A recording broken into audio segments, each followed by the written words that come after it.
What if the greatest empire of the Middle Ages built its power on technology from a civilization that shouldn't exist?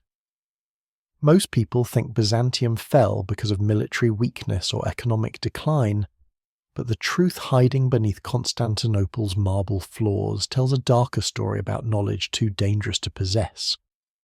Before we continue, subscribe to the channel if you enjoy these stories. Write in the comments where you're watching from and what time it is.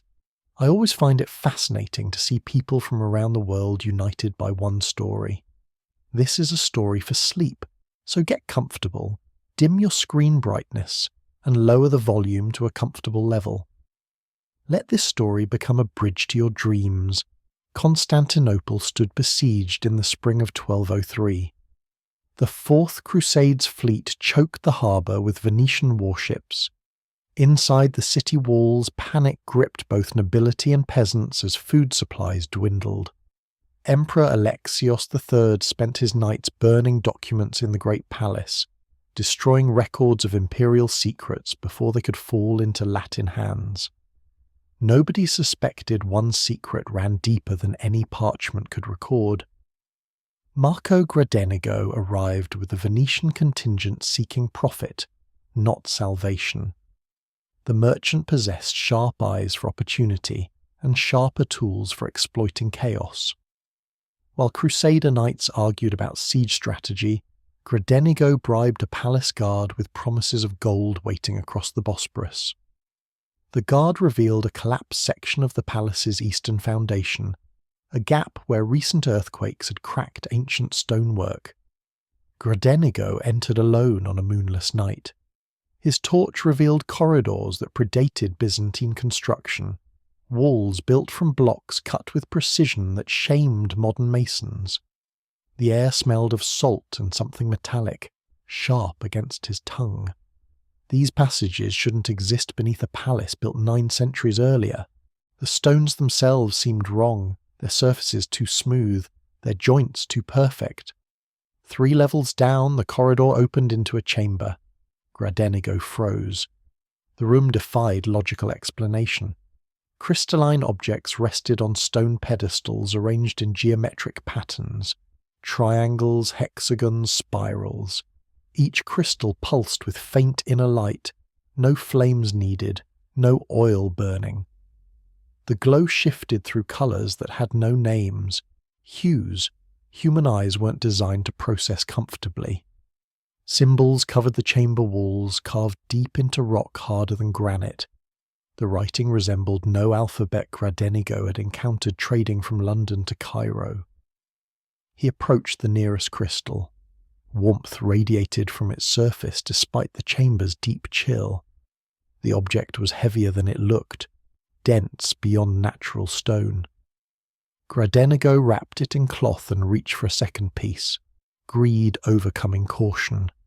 The temperature plummeted.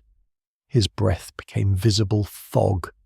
The remaining crystals brightened until the chamber blazed with cold white light. Gradenigo stumbled backward, dropping his torch. In the sudden illumination, he saw what the darkness had hidden. More chambers beyond, corridors extending into earth that couldn't possibly exist beneath the palace foundations.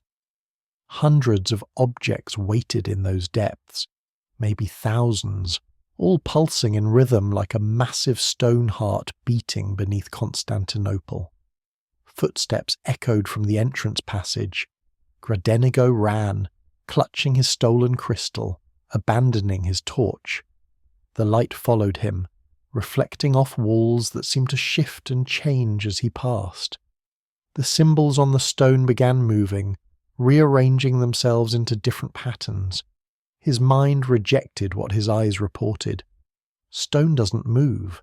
Writing doesn't transform itself. The Varangian guards caught him 50 feet from the surface. These Byzantine warriors served as the emperor's personal bodyguard, elite soldiers drawn from Scandinavia and Rus territories. Their captain recognized Gradenigo's Venetian clothing immediately. Standard procedure demanded interrogation, imprisonment, possibly execution for trespassing in the palace. Instead, The captain looked at the wrapped crystal, and his weathered face went pale. They didn't speak. The guards seized Gradenigo with silent efficiency, binding his hands behind his back. One Varangian carefully took the crystal, handling it like a live serpent. The captain dispatched a runner while his men dragged the merchant toward the palace's interior.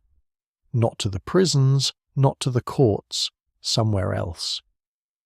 The cell where they locked Gradenigo contained no windows, no furniture beyond a stone bench. The walls showed the same strange construction he'd seen in the deep chamber. Blocks too precisely cut, joints too perfect. Hours passed in absolute darkness. His captors brought no food, no water, asked no questions. The silence felt deliberate, calculated. Near midnight, 3 men entered, carrying oil lamps. Gradenigo recognized noble bearing in their posture, despite plain robes that carried no insignia. The oldest spoke Byzantine Greek with an accent suggesting education, far beyond typical court officials. He asked one question about the chamber. Had Gradenigo touched anything besides the crystal? The merchant lied automatically, claiming he'd found only the single object near the entrance. The old man studied him with eyes that seemed to measure souls. He asked another question, softer this time. Had the symbols moved? Had the light changed colour? Had Gradenigo seen the deeper passages? Something in those questions terrified Gradenigo more than threats of execution. These men weren't asking what he'd stolen. They wanted to know what he'd seen, what he'd awakened. The merchant suddenly understood his mistake wasn't theft. It was witnessing something never meant for outside eyes. The men left without another word. Gradenigo heard locks sliding into place, heavy iron mechanisms that sounded more like sealing a tomb than securing a prisoner. His breathing quickened. The cell walls seemed closer than before. He pressed his ear against stone, listening for any sound beyond. Nothing. Absolute silence pressed against his eardrums until he imagined he could hear his own blood flowing. Gradenigo died before dawn. The guards found him slumped against the wall, no marks on his body, no signs of violence or poison. His face held an expression of complete terror, mouth frozen open mid-scream though nobody had heard a sound. The palace physician examined the corpse and declared natural causes, heart failure brought on by fear and exertion. The body disappeared that same morning. No burial, no ceremony, no record entered into official documents.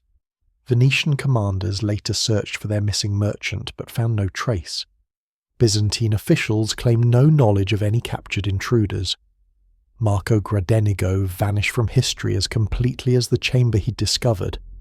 The emperor's private chambers received an urgent midnight visit from the 3-robed men. Emperor Alexios III listened to their report with growing horror. The chamber had been breached for the first time in 4 centuries. A foreigner had touched the objects. Worse, much worse, the objects had responded to his presence. The light had changed. The symbols had moved. After 900 years of dormancy, something down there had awakened. Alexios faced an impossible situation. Crusaders surrounded his city. His throne teetered on the edge of collapse. Civil war threatened from within while foreign armies prepared to breach his walls. Now this, a secret inherited from Constantine the Great, a burden passed from emperor to emperor for 33 generations, suddenly demanding immediate attention during the empire's darkest hour. The tradition stretched back to the city's founding. Every Byzantine emperor learned the truth during their coronation's secret ceremony. Deep beneath the great palace lay objects that predated all known civilizations. The first builders had found them when excavating Constantinople's foundations. Constantine himself had examined these artifacts and declared them evidence of the world before Noah's flood. Ancient texts from Alexandria mention such objects, relics from the drowned kings, technology from the sunken civilization Plato called Atlantis. Byzantium's power hadn't grown solely from military might or Christian faith. The emperors possessed knowledge extracted carefully from studying those objects over centuries. Advances in architecture, medicine, warfare, all traced partially back to secrets gleaned from artifacts that shouldn't exist. Greek fire, the empire's legendary naval weapon that burned on water itself, came from chemical principles discovered in the deep chamber.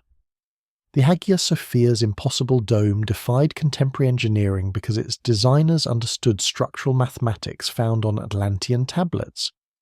But this knowledge came with rules, absolute and unbreakable. The objects remained guarded by a secret organization answering only to the emperor. They called themselves keepers, sworn to protect what they studied. Every discovery was recorded in hidden archives, every experiment conducted under strictest protocols. Above all, the objects themselves could never leave the chamber. They could never be moved, never fully activated, never allowed to reach the outside world. Previous emperors had faced temptation. Justinian wanted to use the artifacts to reconquer Rome. Basilsek believed they could grant him eternal life. Each resisted, each understood the deeper truth. These objects had destroyed their original creators. Atlantis hadn't fallen to natural disaster. Advanced technology had given them godlike power, which corrupted them into triggering their own apocalypse. The artifacts weren't gifts, they were warnings. Now a Venetian thief had breached the chamber during the empire's collapse. The timing felt like cosmic mockery. Alexios ordered the chamber sealed with fresh stone, the entrance buried under tons of rubble. Additional Varangian guards took positions at all possible access points. The three keepers descended one final time to verify nothing had been removed beyond the single crystal, already recovered from Gradenigo's body. They found changes that made them retreat immediately. The pedestals had rearranged themselves in a new geometric pattern.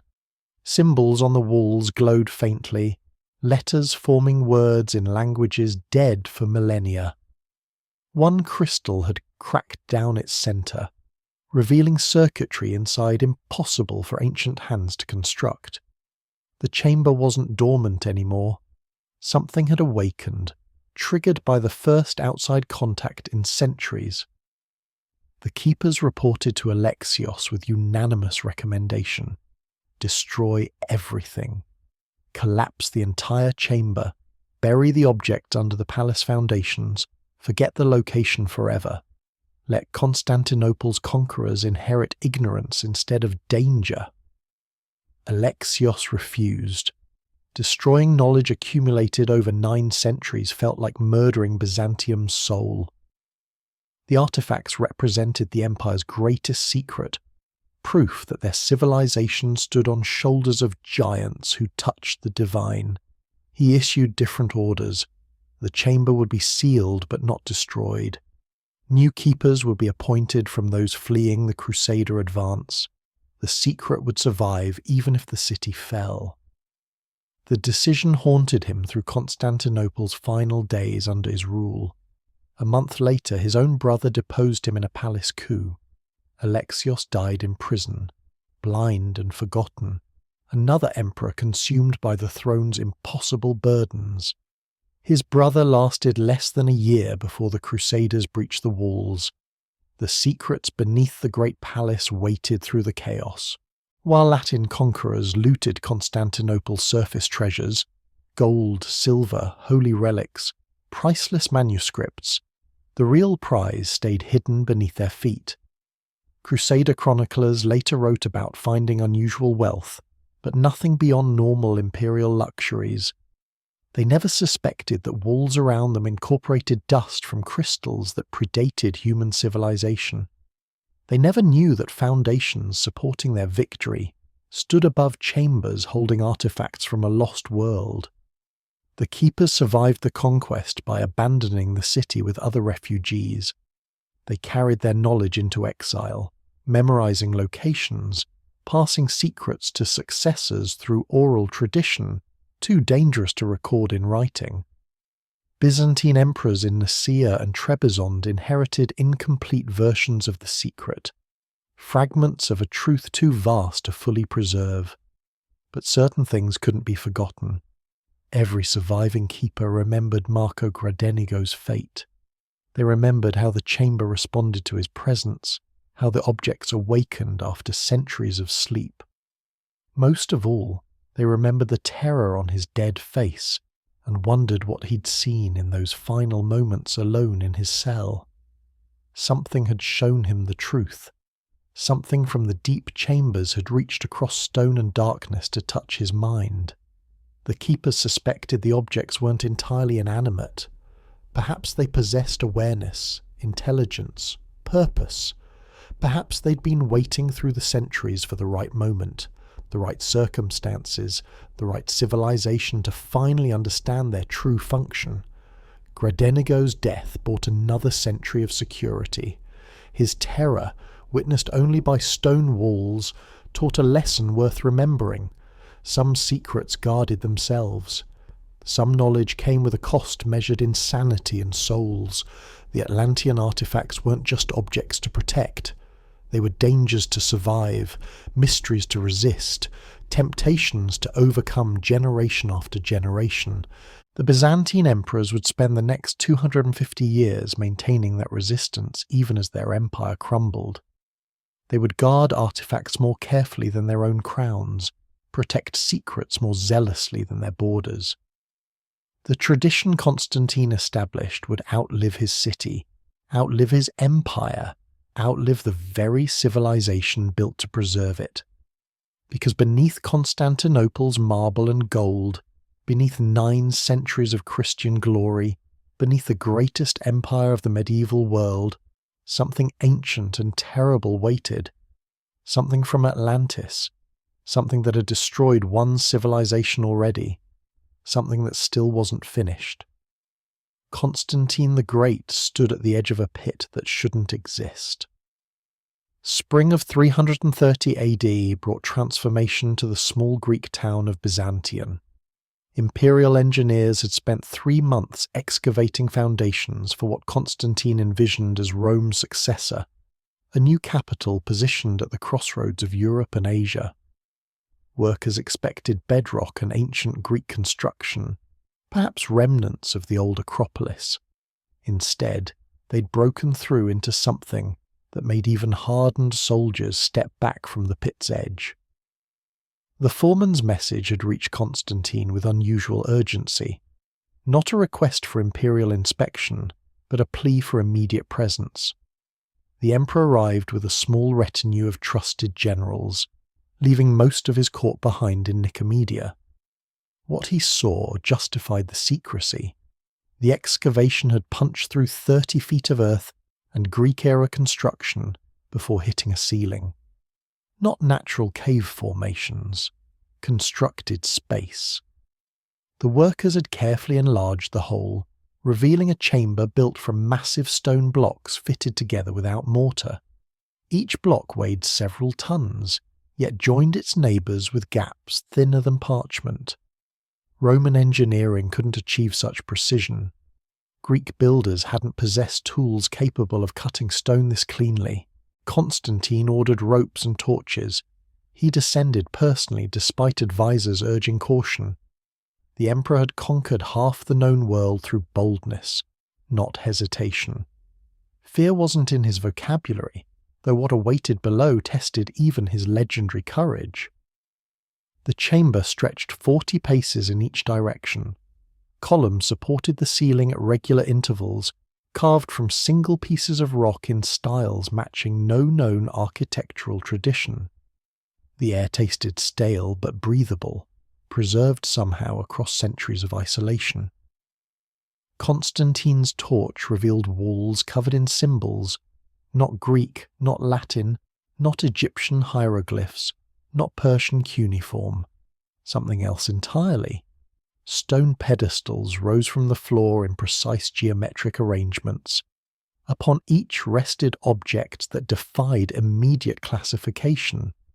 Some resembled crystals but possessed colours nature never produced, metallic purples, luminous blacks, shades that hurt to observe directly. Others appeared metallic yet bore no scratches despite obvious age. A few looked like nothing at all, their forms shifting when viewed from different angles as though refusing to maintain consistent shape. Constantine touched the nearest object. Cold shot through his fingers, not like ice but deeper, a chill that penetrated bone and settled in his chest. The crystal pulsed once, faintly, as if responding to human warmth after millennia of solitude. The emperor jerked his hand back, crossing himself instinctively. His generals urged immediate retreat.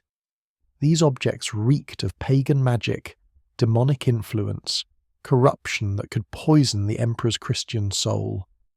Constantine ignored them, circling the chamber with growing fascination instead of fear. He'd spent years collecting holy relics, fragments of the true cross, thorns from Christ's crown, bones of martyred saints. This felt different, older. These objects predated Christ, predated Rome, perhaps predated recorded history itself. One pedestal held a flat stone tablet covered in what resembled mathematical notation. Constantine recognized numbers in the symbols despite their foreign execution. Geometry, calculations, formulas that extended beyond anything Roman scholars understood. The tablet contained knowledge, preserved in stone against time's erosion. Another chamber lay beyond the first. Constantine's torchlight revealed 3 more rooms, each containing additional artifacts arranged with obvious purpose. The entire complex formed a repository, a vault built to preserve specific items against an anticipated catastrophe. Whoever constructed this place had expected disaster and prepared accordingly. The emperor's mind raced through possibilities. Greek legends mentioned Atlantis, a civilization destroyed by divine wrath for achieving too much pride. Plato's accounts placed it beyond the Pillars of Hercules, yet scholars debated whether the philosopher meant literal history or philosophical allegory. Constantine had studied these texts during his youth, dismissing them as pagan fantasy alongside tales of Olympian gods. Now he reconsidered. The objects surrounding him proved someone had possessed advanced capabilities. The construction quality exceeded Rome's best engineers.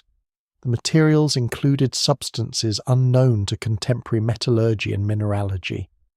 Most tellingly, the writing system suggested developed civilization. Complex, sophisticated, capable of recording detailed technical information. Constantine connected fragments. Biblical accounts described a great flood that destroyed the world before Noah. Only 8 humans survived to rebuild civilization from primitive origins. But what if other civilizations had existed before that deluge? What if some had achieved technological heights that later generations lost and forgot? The artifacts could represent remnants from that pre-flood world, preserved by chance or design. The emperor summoned his most trusted advisor, Eusebius, Bishop of Caesarea, historian and theologian. The scholar descended into the chambers with visible reluctance, clutching a cross and muttering prayers. His reaction upon seeing the artifacts confirmed Constantine's suspicions. Eusebius recognized writing similar to fragments he'd seen in Alexandria's Great Library, ancient texts classified under antediluvian records. Those Alexandria texts mentioned gifts from the drowned kings. Scholars had assumed this referred to Egyptian pharaohs lost to Nile floods. Eusebius now proposed a different interpretation. The drowned kings ruled the civilization destroyed by God's universal deluge. Some had apparently hidden treasures and knowledge underground, hoping future generations might recover them. These chambers represented that hidden legacy. Constantine demanded every relevant text from Alexandria.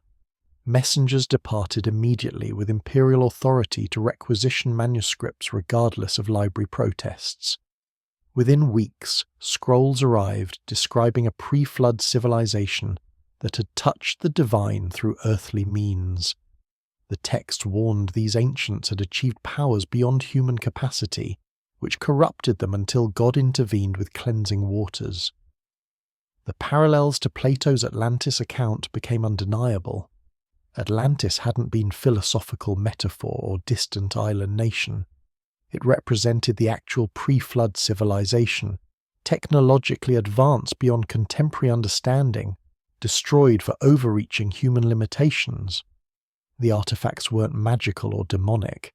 They were technological remnants from people who'd achieved what seemed like magic through superior knowledge. This realization terrified Constantine more than demonic influence. Demons could be exorcised, magic could be banned, pagan corruption could be purged through Christian prayer.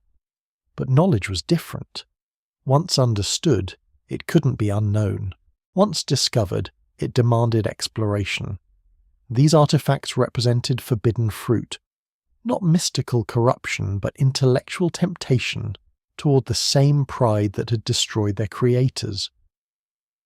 The emperor faced an impossible decision. Destroying the artifacts would eliminate the danger but also obliterate irreplaceable knowledge. Studying them could advance Christian civilization beyond imagination, giving the new Rome capabilities matching the old Atlantis. But that path led toward the same pride, the same corruption, the same divine punishment. Constantine chose a middle approach. The artifacts would be preserved but never fully exploited. They would be studied cautiously, their secrets extracted slowly under strict theological oversight. Most importantly, their existence would remain absolutely secret. Only the emperor and a select few guardians would know about the chambers beneath the future palace. He ordered construction modified to incorporate the ancient complex. Instead of destroying or filling the chambers, engineers built around and above them. The great palace would rise directly overhead, its foundations deliberately placed to seal the artifacts beneath layers of imperial architecture. Future access would require navigating through the palace itself, ensuring only those with ultimate authority could reach the hidden vaults. Constantine appointed the first keepers from among his most loyal supporters, men who'd followed him through civil war, who'd converted to Christianity at his command, who'd proven absolute discretion in matters of state. 5 men initially, later expanded to 7 to match the biblical number of completion. They swore oaths more binding than any taken by senators or bishops. The keepers received detailed instructions. They would study the artifacts carefully, document every discovery, attempt to understand the principles behind their construction, but they would never replicate the objects fully, never attempt to recreate Atlantean technology at its original scale. Small applications were permitted, using observed principles to improve existing Roman techniques. Complete reconstruction was absolutely forbidden. This restriction came from Constantine's deepest insight. The artifacts weren't just advanced tools. They represented a technological philosophy, a way of thinking about nature and power that had corrupted an entire civilization. Using individual principles was like borrowing specific Roman engineering techniques. Rebuilding complete Atlantean devices would be like adopting their entire worldview, opening the door to the same pride and downfall. The first keepers descended into study that consumed years. They discovered the crystals generated heat and light through principles unrelated to fire or combustion. The metallic objects consisted of alloys impossible to reproduce with available furnaces. They required temperatures beyond anything Roman forges could achieve. The stone tablets contained mathematical treatises covering geometry, astronomy, physics, and sciences without contemporary names. One discovery revolutionized Byzantine military capability. A crystal container held a substance that burned with intense heat when exposed to water. The keepers carefully analysed this reaction, documenting the chemical principles involved. They couldn't recreate the Atlantean compound exactly, but they developed a crude approximation using available materials, a liquid that ignited on contact with water and couldn't be extinguished by conventional means. This became the foundation for Greek fire, Byzantium's legendary naval weapon. For centuries, enemies wondered how Byzantine ships launched flames that burned across wave surfaces, destroying wooden fleets with supernatural efficiency. The secret stayed protected through generations, its true origin known only to emperors and keepers, not mystical formula or alchemical magic. Practical chemistry reverse-engineered from Atlantean artifacts. Other advances followed. The Hagia Sophia's dome, built 2 centuries after Constantine, incorporated mathematical principles discovered in the tablets. Its seemingly impossible span defied contemporary architectural understanding because its designers possessed knowledge inherited from the chambers. The dome appeared miraculous. It was actually Atlantean geometry applied to Christian glory. But every advancement came with growing burden. The keepers weren't just scholars anymore. They became guardians of something increasingly dangerous. Each discovery revealed how much further Atlantean technology extended beyond contemporary civilization. The gap wasn't incremental. It was vast, suggesting centuries or millennia of development. This implied the pre-flood world had existed far longer than biblical chronology suggested, raising uncomfortable theological questions. Worse, some artifacts resisted all understanding. Certain crystals showed properties that violated known physical laws. Objects changed weight depending on observer position. Metallic spheres generated magnetic fields without lodestone. The tablets described concepts for which Greek and Latin lacked adequate vocabulary, ideas about matter, energy, space, and time that wouldn't be formally explored until the 20th century. The deeper the keepers investigated, the more they realized these artifacts represented fragments of something enormous. The chambers beneath Constantinople held just a portion of Atlantean knowledge. The civilization must have been massive, global perhaps, with multiple repositories scattered across the world. Most had been destroyed by the flood or lost to subsequent geological changes. This cache survived through fortunate placement and careful preservation. Constantine died in 337 AD without seeing his new capital fully completed. His last official act as emperor involved visiting the underground chambers one final time. He descended alone, dismissing even the keepers. For an hour he stood among the artifacts, contemplating what he'd hidden beneath his greatest achievement. The objects pulsed faintly in his presence, that strange light responding to human warmth. Constantine wondered if they possessed some form of awareness, if Atlantean technology had achieved artificial intelligence. The thought terrified him. Creating life was God's domain. Machines that thought, that observed, that perhaps judged, these crossed into blasphemy. He left instructions for his successors carved into stone and hidden within the most secure chamber. Every emperor must learn the secret during coronation. Every emperor must accept responsibility for guarding what Constantine had discovered. Every emperor must resist the temptation to fully exploit what lay beneath their feet. The artifacts were not tools for imperial glory. They were tests of imperial wisdom, challenges to overcome across generations. The tradition solidified into absolute law. 33 emperors would inherit this burden before Constantinople fell. Each would study the artifacts, each would extract careful knowledge, each would face temptation to achieve greatness through Atlantean power. Most would resist. A few would fail, attempting experiments that ended in disaster and tragedy. But the artifacts remained hidden. For over 1,000 years they stayed sealed beneath layers of Christian civilization built literally atop pagan superscience. The greatest irony of Byzantine history was that its emperors, defenders of Orthodox Christianity, ruled from palaces standing on foundations of technology that predated Christ himself. Constantine's gamble succeeded beyond his lifetime. The secret stayed protected through invasions, civil wars, religious controversies, and imperial collapses. The keepers passed knowledge through generations, maintaining continuity across centuries of chaos. What began as 5 men in 330 AD evolved into a shadow institution more enduring than the Senate, more secretive than any imperial spy network. The first emperor to build a Christian capital had also created history's most elaborate secret. Not gold, not jewels, not holy relics. Knowledge. Dangerous, revolutionary, corrupting knowledge from a civilization that had destroyed itself pursuing exactly such understanding.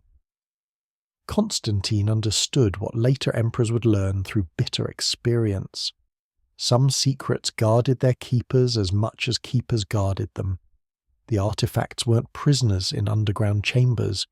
The emperors were, chained across generations to an inheritance they couldn't refuse, couldn't share, couldn't escape. Atlantis had fallen, but its legacy survived, waiting beneath Constantinople for someone eventually to understand what it truly offered. Not power, not glory, but a choice identical to the one that had destroyed the original civilization. The same temptation, the same test, the same inevitable corruption if wisdom failed. The 7th keeper of Constantinople hanged himself in 487 AD, leaving a note written in 3 languages, Greek, Latin, and symbols copied from the artifacts. His death revealed the true cost of guarding secrets that consumed their protectors. Marcos had served 15 years studying the underground chambers, translating tablets, documenting crystal properties, attempting to understand what Constantine's generation had merely catalogued. His final note contained a single coherent sentence before dissolving into mathematical formulas and frantic sketches. The artifacts weren't dormant technology. They were teaching themselves to anyone who studied them long enough. The remaining keepers burned the note immediately. They conducted no investigation, held no formal inquiry, asked no questions about what Marcos had discovered. His replacement arrived within 3 days, a young scholar named Theon, who'd proven himself through decades of loyal service to Emperor Zeno. The transition happened smoothly, mechanically, as though keeper suicides were routine procedures requiring no special attention. Because they were. Marcos represented the 4th death in a century and a half. The position of keeper carried mortality rates exceeding frontline military service. Some died from accidents in the chambers, crushed by falling stone, poisoned by unknown gases, burned by crystals that suddenly activated. Others simply vanished, descending for routine study and never emerging. A few died like Marcos, driven to self-destruction by knowledge they couldn't process or forget. The survivors developed protocols. No keeper worked alone in the deepest chambers. Study sessions were limited to 4 hours maximum before mandatory surface breaks. Detailed journals documented every observation, ensuring knowledge survived even when individual keepers didn't. Most importantly, the organization rotated members regularly between research and administrative duties, preventing anyone from spending too long immersed in Atlantean mysteries. These rules emerged from bitter experience. The first generation of keepers had approached their task with scholarly enthusiasm, spending days underground analyzing artifacts with unrestricted curiosity. 3 went insane within a decade. One tried to destroy the entire complex using imperial explosives, stopped only by alert guards. Another began worshipping the crystals, claiming they spoke to him in dreams. The third simply stopped speaking entirely, staring at tablet inscriptions until he died of starvation, despite forced feeding attempts. The surviving keepers recognized a pattern. Prolonged exposure to the artifacts altered human consciousness, not through mystical possession or demonic corruption. The objects themselves function like teaching machines, gradually uploading information into minds that studied them. Understanding came too quickly, too completely, bypassing normal learning processes. The human brain couldn't handle direct knowledge transfer at that speed and intensity. Restrictions followed. Keepers were forbidden from memorizing the more complex tablet inscriptions. Copying symbols was permitted, but reproduction had to be mechanical, not internalized. Direct physical contact with artifacts was limited to brief necessary interactions during documentation. These measures reduced casualty rates, but couldn't eliminate them entirely. The knowledge leaked through anyway, seeping into keeper minds through pathways nobody understood. Yet the organization persisted because the rewards justified the risks. Every generation extracted practical applications that advanced Byzantine civilization beyond contemporary rivals. The breakthrough with Greek fire established a pattern repeated across centuries of careful research. In 512 AD, keepers analyzing crystal-like properties discovered principles of optical refraction that wouldn't be formally documented until Newton's era. Byzantine glassmakers received anonymous technical guidance that enabled them to produce lenses of unprecedented clarity. These lenses found immediate military application in signal mirrors that could communicate across distances previously impossible. What enemies assumed was superior training was actually superior optics derived from Atlantean physics. Architectural advances continued the tradition Constantine established. Keepers studying tablet geometry discovered load distribution formulas that allowed for larger unsupported spans in building construction. This knowledge reached imperial architects through carefully filtered channels, simplified equations presented as ancient Greek wisdom rediscovered in library archives. The Hagia Sophia's dome became possible through mathematics that Emperor Justinian's engineers believed they'd cleverly derived themselves. Medical progress emerged from unexpected sources. One keeper examining crystalline structures noticed patterns resembling biological tissue under magnification. The observation led to breakthroughs in understanding human anatomy that advanced Byzantine medicine decades ahead of Western Europe. Surgical techniques improved, infection rates dropped, life expectancy increased among those wealthy enough to afford quality care. All traced back to artifact examination conducted in absolute secrecy. The keepers maintained detailed records of every discovery, storing them in hidden archives separate from the artifacts themselves. These documents formed the Empire's most valuable resource, practical applications extracted from Atlantean technology without the dangerous theoretical framework that had destroyed its creators. Byzantium benefited from advanced science while avoiding the philosophical corruption that came with understanding its full implications. But this selective exploitation required constant vigilance. The keepers walked a razor's edge between useful application and catastrophic revelation. They had to understand enough to extract practical benefits, while remaining ignorant enough to avoid the corrupting influence of complete comprehension. This impossible balance demanded wisdom beyond normal human capability. Some keepers failed spectacularly. In 563 AD, a researcher named Andreas became convinced he'd decoded the fundamental theory unifying all tablet knowledge. He claimed the Atlanteans had discovered universal laws governing matter, energy, space, and time, a complete physical theory that explained everything from crystal light generation to architectural load distribution. Andreas wanted to publish this theory, Believing it would revolutionize human understanding of natural philosophy, his fellow keepers locked him in surface chambers until his obsession faded. They'd recognized the trap. A unified theory wouldn't just advance specific technologies, it would transform entire civilizations' relationship with nature, encouraging the same hubris that had doomed Atlantis. Giving humanity complete understanding of physical laws while still morally immature was like giving a child a sword. Technically possible, but inevitably disastrous. Andreas never recovered fully. He served another decade in reduced capacity before retiring to a monastery, spending his final years transcribing religious texts instead of scientific formulas. His case established new policies. Any keeper claiming comprehensive theoretical insights faced immediate removal from artifact access. Practical applications were encouraged. Theoretical unification was absolutely forbidden. The prohibition made sense strategically.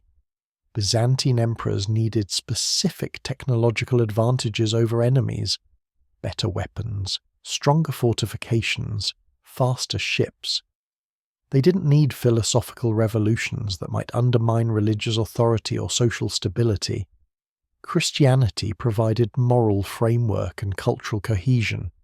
Atlantean science threatened both by suggesting naturalistic explanations for phenomena traditionally attributed to divine intervention. The keepers thus became technological scavengers rather than theoretical scientists. They picked through artifact remains, extracting useful fragments while deliberately ignoring larger patterns. This approach frustrated some members who saw vast knowledge being deliberately limited, but the alternative was worse.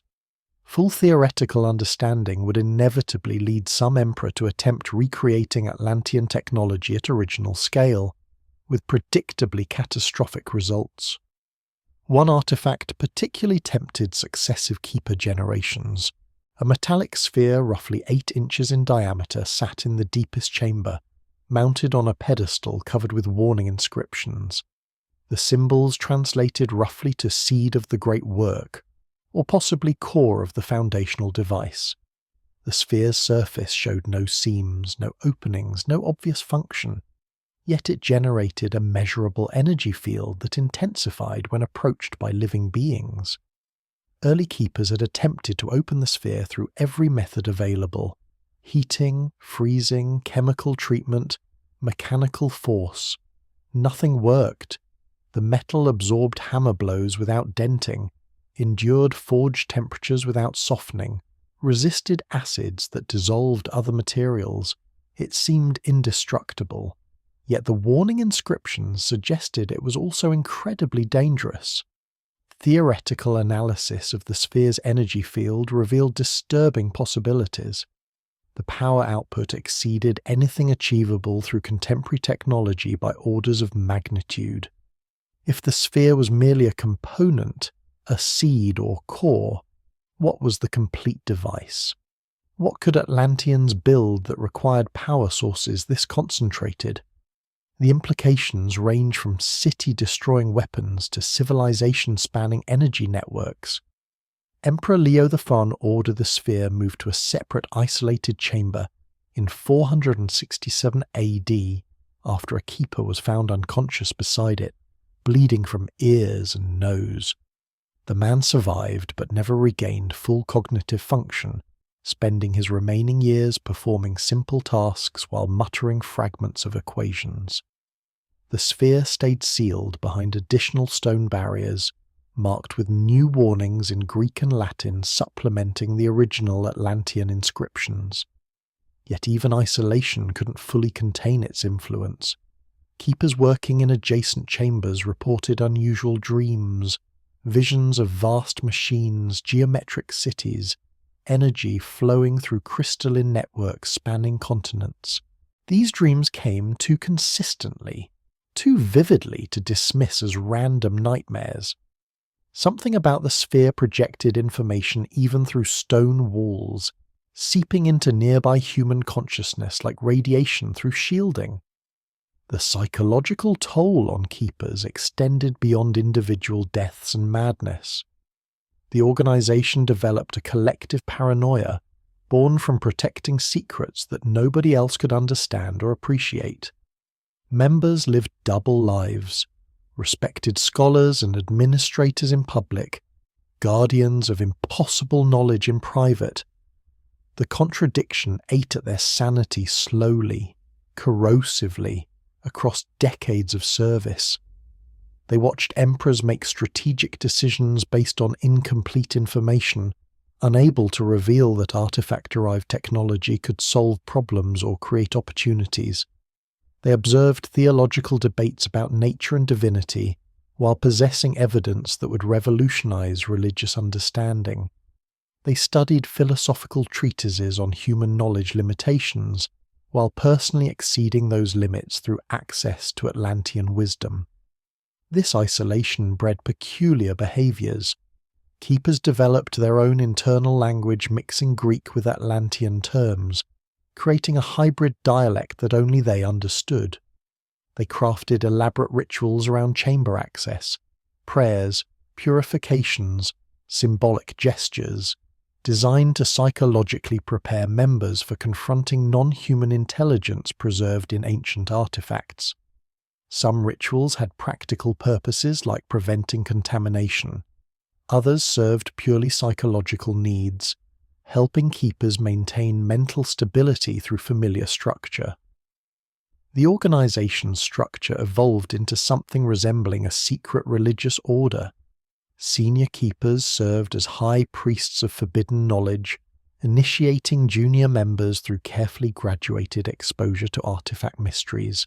New recruits started with simple documentation tasks in surface chambers, advancing slowly toward deeper levels as they proved psychological resilience. The most disturbing artifacts, the sphere, certain tablets, crystals showing anomalous properties, were restricted to the most senior members with decades of experience. This hierarchical system prevented catastrophic breakthroughs, but also created internal tensions. Junior keepers resented being excluded from deeper mysteries they'd sworn oaths to protect. Senior members grew isolated in their unique knowledge, unable to fully communicate discoveries to anyone lacking equivalent exposure. The organization fractured into layers of secret within secret, each level protecting its juniors from insights they supposedly weren't ready to process. Emperor Justinian attempted to reform the system in 532 AD, demanding complete access to all artifact knowledge as supreme imperial authority. The keepers refused. Not openly, outright defiance would mean execution, but through bureaucratic obstruction and technical explanations that made full disclosure seem impractical. They convinced Justinian that certain knowledge required years of preparation to understand safely, that rushing the process would yield garbled nonsense rather than useful insight. Justinian eventually accepted their arguments, recognizing that the keepers served as necessary filters between raw Atlantean knowledge and practical Byzantine application. But the incident established a troubling precedent. The guardians of imperial secrets had successfully limited an emperor's access to his own resources. The keepers weren't just servants anymore. They'd become a power unto themselves, wielding influence through information monopoly.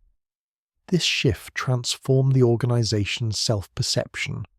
Earlier generations saw themselves as scholars serving imperial interests. Later keepers increasingly viewed their mission as protecting humanity from itself, with emperors merely temporary authorities requiring management like any other threat. The artifacts became their true masters, demanding protection against all danger, including well-intentioned but ignorant rulers. The attitude bred arrogance alongside paranoia. Some keepers began believing they represented humanity's intellectual vanguard, an enlightened elite guarding truth from masses too primitive to handle it. This philosophical corruption mirrored the Atlantean hubris they supposedly resisted. They weren't destroyed by the artifact's power. They were corrupted by possessing unique knowledge, exactly as Atlantis had been corrupted by possessing unique capabilities. By the 7th century, the Keepers had evolved into something Constantine never envisioned. Not humble scholars documenting ancient technology, but secretive zealots convinced their mission transcended normal authority. They still served the Emperor formally, still provided useful technological applications, still maintained absolute security around artifact locations. But their loyalty belonged increasingly to the artifacts themselves rather than Byzantine interests. This philosophical shift remained invisible to emperors focused on external threats. Persians, Arabs, Slavs and Bulgars pressed Byzantine borders from all directions. Imperial attention stayed fixed on immediate military crises rather than subtle, organizational transformations happening in underground chambers. The Keepers exploited this distraction, consolidating control over their domain while emperors worried about losing provinces. The ultimate irony was that the artifacts required no active defense. Their nature provided protection beyond any human security system. Simply understanding them too deeply destroyed minds. Simply approaching them too casually risked physical harm. Simply studying them too long corrupted personality and judgment. The objects guarded themselves through properties that punished excessive investigation, creating automatic boundaries that ambitious researchers crossed at their peril. Yet the Keepers couldn't acknowledge this truth without admitting their own obsolescence. If the artifacts defended themselves, why maintain an expensive organization guarding them? Why risk lives and sanity protecting objects that eliminated threats automatically? The answer was uncomfortable. The Keepers existed not to guard the artifacts, but to guard the Empire from temptation. Their true enemy wasn't external thieves, but internal ambition, including their own. This realization arrived differently for each member. Some never understood, serving their entire careers believing they fought real threats. Others grasped the truth early and learned to live with it, accepting that their sacrifice meant preventing others from making worse mistakes. A few like Marcos comprehended too completely and couldn't bear the weight, because the weight was enormous. Every Keeper carried knowledge that could revolutionize human civilization or destroy it entirely. Every day they chose limitation over possibility, ignorance over understanding, safety over achievement. They watched the world struggle with problems that Atlantean science had solved millennia ago. They observed suffering that artifact-derived medicine could alleviate. They witnessed conflicts that superior technology could end, and they did nothing. They maintained their secrets, guarded their chambers, filtered their knowledge through generations of careful restriction, not from cowardice but from hard wisdom, earned through casualties and catastrophes. They understood what emperors and generals never could, that some victories weren't worth their cost, that some power corrupted absolutely, that some knowledge destroyed rather than enlightened. The 7th Keeper hanged himself because he finally understood this completely. His note revealed that terrible clarity. The artifacts weren't teaching tools, they were tests. Atlantis had failed by pursuing every possibility without considering consequences. Byzantium would endure by deliberately limiting itself, choosing wisdom over capability, survival over glory. Marcos couldn't live with that truth. The burden of deliberate ignorance, chosen limitation, calculated mediocrity. These violated everything scholars believed about pursuing knowledge and truth. He dedicated his life to understanding the artifacts. Discovering that understanding meant embracing permanent incompleteness shattered something essential in his mind. His replacement, Theon, lasted 32 years. The next Keeper died after 18. Another served 43 years before retiring voluntarily, one of the rare members who survived with sanity intact. The organization persisted through centuries of turnover, maintaining continuity through institutional memory stronger than individual members.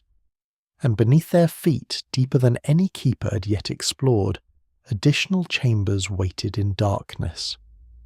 The artifacts Constantine discovered represented just the first level. More lay below, sealed behind barriers that wouldn't be breached for another 2 centuries. When those seals finally broke, the keepers would learn their burden had been even heavier than they'd imagined. The year 626 brought Constantinople closer to annihilation than any previous century had managed. Avar horsemen surrounded the land walls while Persian armies camped across the Bosporus, coordinating the first joint siege attempt in Byzantine history.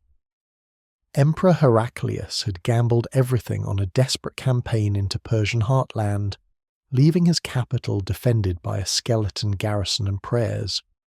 The city held 70,000 soldiers against 200,000 besiegers.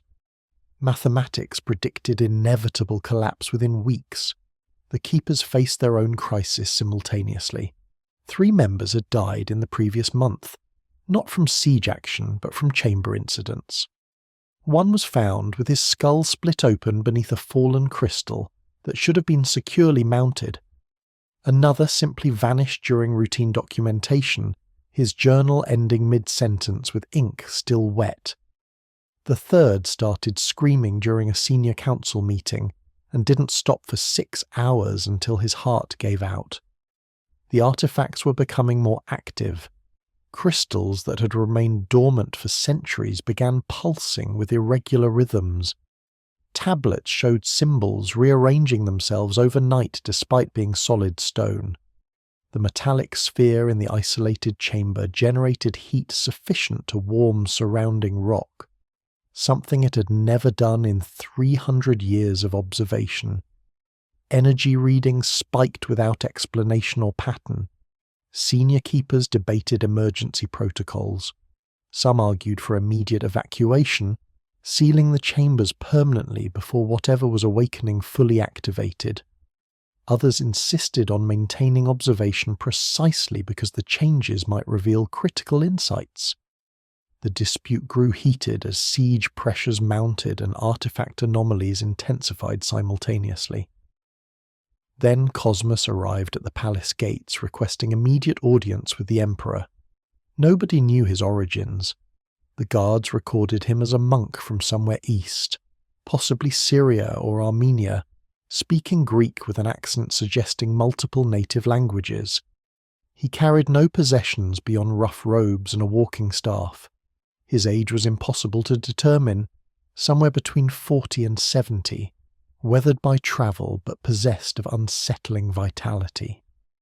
Most striking were his eyes, which held the peculiar intensity of men who'd stared too long at things normal people couldn't see.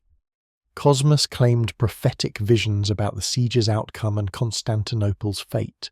Such claims normally earned immediate dismissal, but the desperate circumstances and his unnerving certainty convinced guards to report upward. The message reached the head keeper before reaching imperial chamberlains, a telling indication of how information flowed within the palace hierarchy. The keeper recognized danger immediately. Cosmus's descriptions of his visions matched artifact chamber layouts with impossible accuracy. He described crystalline objects arranged in geometric patterns, metallic spheres generating mysterious energy, stone tablets covered in writing older than human civilization, details he couldn't possibly know unless he'd somehow accessed the most restricted spaces in the empire. The keepers moved faster than normal bureaucracy allowed. They brought Cosmus directly to their senior council chamber, bypassing standard security procedures in their urgency to understand how he knew what he knew.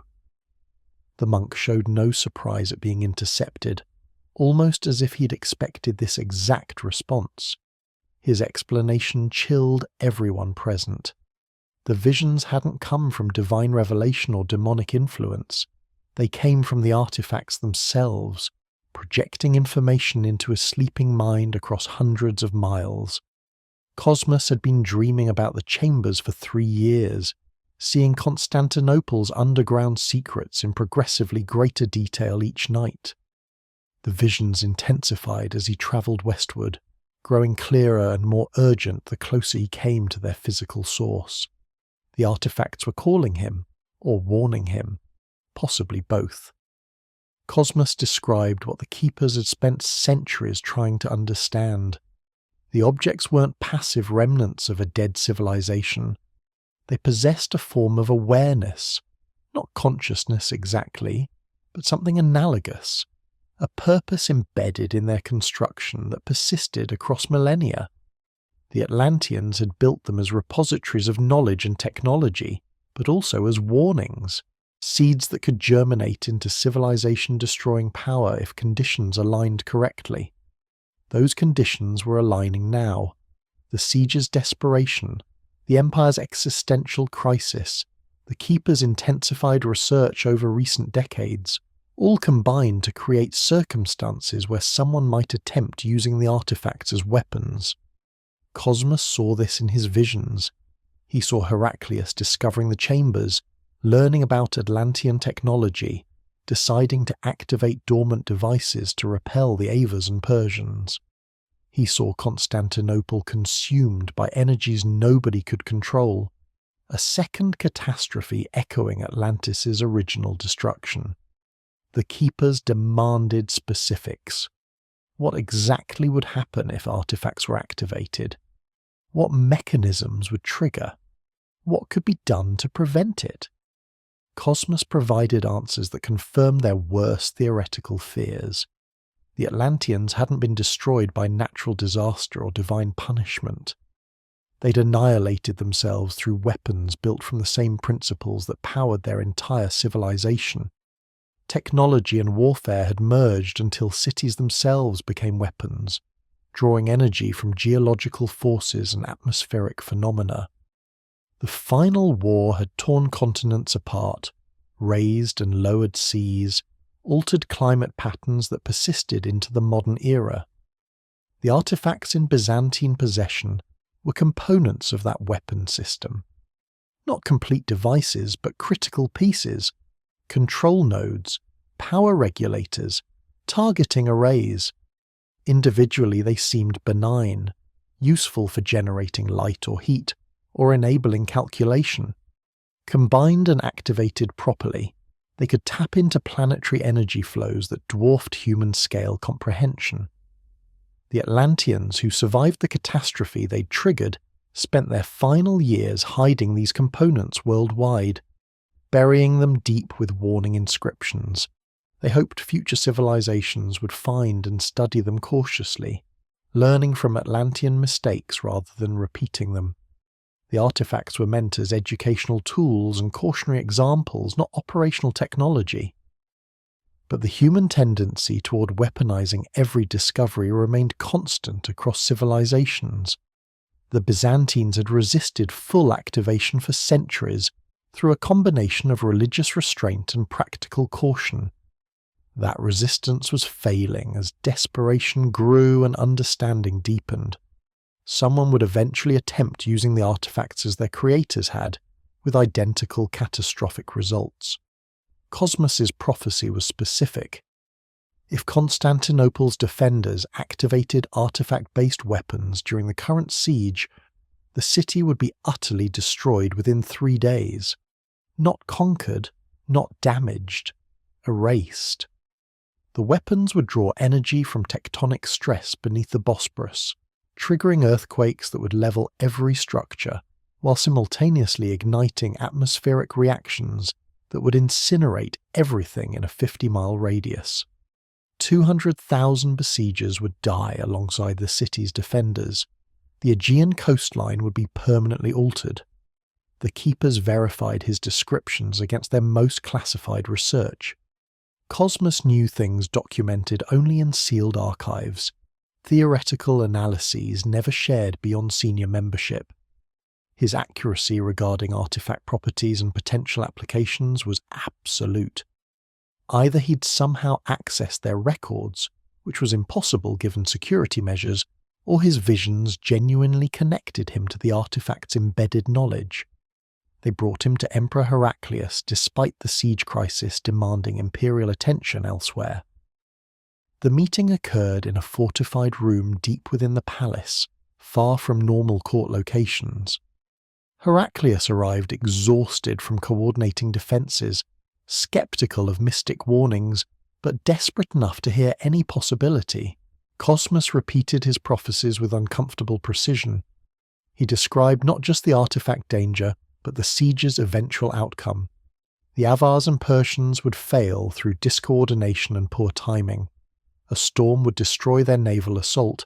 Their land attack would falter against Constantinople's walls. Within weeks they'd withdraw, having achieved nothing despite overwhelming numerical advantage. Byzantine victory would come through endurance and enemy mistakes, not through secret weapons or divine miracles. Therefore Heraclius had no need to activate the artifacts. The temptation to use them would arise during the siege's darkest moment, probably within the next 10 days. The emperor would be advised that ancient technology could save the city when conventional defense failed. He must refuse absolutely, regardless of circumstances. Using the artifacts meant annihilation. Trusting conventional military capability meant survival. Heraclius demanded proof of Cosmus's knowledge. The monk provided details about the artifact chambers that astounded even the keepers present. He described the metallic sphere's warning inscriptions more accurately than existing translations. He identified which crystals generated specific types of energy and how they could theoretically be networked together. He explained geometric arrangements the keepers themselves didn't fully understand, revealing mathematical principles they'd been struggling to decipher for decades. Most disturbing, Cosmus described artifacts in chambers the keepers had never accessed. Deeper levels existed beneath the known complex, sealed behind barriers nobody had yet breached. Those lower chambers contained the truly dangerous components: power sources, control systems, weapon assemblies. What the Byzantines studied was relatively safe infrastructure. The killing mechanisms lay below, waiting. The emperor faced an impossible verification problem. Cosmus claimed knowledge of things that couldn't be confirmed without extensive investigation during a siege that left no time for such research. Yet his accuracy about known artifacts suggested equal accuracy about unknown elements. Heraclius could dismiss him as a fraud, risking catastrophe if the warnings proved legitimate, or he could accept the prophecies, potentially wasting resources preparing for imaginary dangers. The siege resolved the dilemma. The other naval assault came exactly when Cosmus predicted, during a storm the monk had described 3 days in advance. Persian forces attacked the Golden Horn defences precisely where he'd indicated. Both assaults failed through the tactical errors and coordination breakdowns he'd foreseen. The siege collapsed within 3 weeks, besiegers withdrawing in disorganized retreat. Heraclius survived his capital's darkest hour through conventional military competence, not secret weapons. The temptation to use artifacts had indeed arisen. Certain advisors had urged investigating imperial vaults for legendary devices rumoured to exist. The emperor had refused, remembering Cosmus's warnings, choosing known tactics over unknown risks. The prophet's accuracy regarding the siege validated his warnings about the artifacts. Heraclius issued unprecedented orders transforming the keeper's entire mission. Research would cease immediately. All experiments, all analysis, all attempts to understand or apply artifact technology, forbidden permanently. The organization would transform from scholars into pure guardians, their sole purpose maintaining security without pursuing knowledge. Existing documentation was sealed in separate archives, accessible only with imperial permission and multiple senior keeper approval. Future members would be trained in security and preservation protocols without being taught what they actually guarded. The tradition of emperors studying artifacts during coronation ceremonies would continue, but practical application would end. Cosmus had convinced Heraclius that the artifacts weren't imperial resources. They were imperial burdens, tests of wisdom across generations. Using them meant failing that test, repeating Atlantean mistakes, triggering identical consequences. True victory meant never activating them despite possessing the capability and facing countless temptations. The decision split the Keepers into factions. Senior members who'd spent decades extracting technological advances from artifact study felt betrayed. Watching their life's work declared too dangerous to continue. Younger members questioned why they should guard objects nobody would ever use, protecting secrets nobody would ever apply. Some resigned rather than accept the new restrictions. Others stayed reluctantly, believing the Emperor's judgment was temporary panic that future rulers would reverse. They were wrong. Heraclius's protocols became permanent policy enforced by every successor. The brief golden age of artifact-driven innovation ended permanently in 626 AD. Greek fire and architectural mathematics remained in use, legacy benefits from earlier research. But no new applications emerged. The pipeline of ancient knowledge enriching Byzantine civilization dried up completely. The Keeper's transformation was radical and immediate. Members trained in scientific observation and documentation retrained as security specialists and preservation experts. The chambers received upgraded physical barriers, new walls, reinforced doors, additional guards. Access procedures became more restrictive, requiring imperial authorization for even routine maintenance. Most significantly, the artifacts themselves were deliberately isolated from human interaction. Previously, Keepers had handled objects regularly during research. Now they were instructed to avoid all unnecessary contact. Chambers were visited only for security inspections, conducted quickly with minimal exposure. The goal was reducing artifact influence on human minds to absolute minimum levels necessary for basic guardianship. Cosmas remained in Constantinople for 6 months, advising on implementation of the new security regime. He identified which artifacts posed greatest psychological danger based on his vision experiences.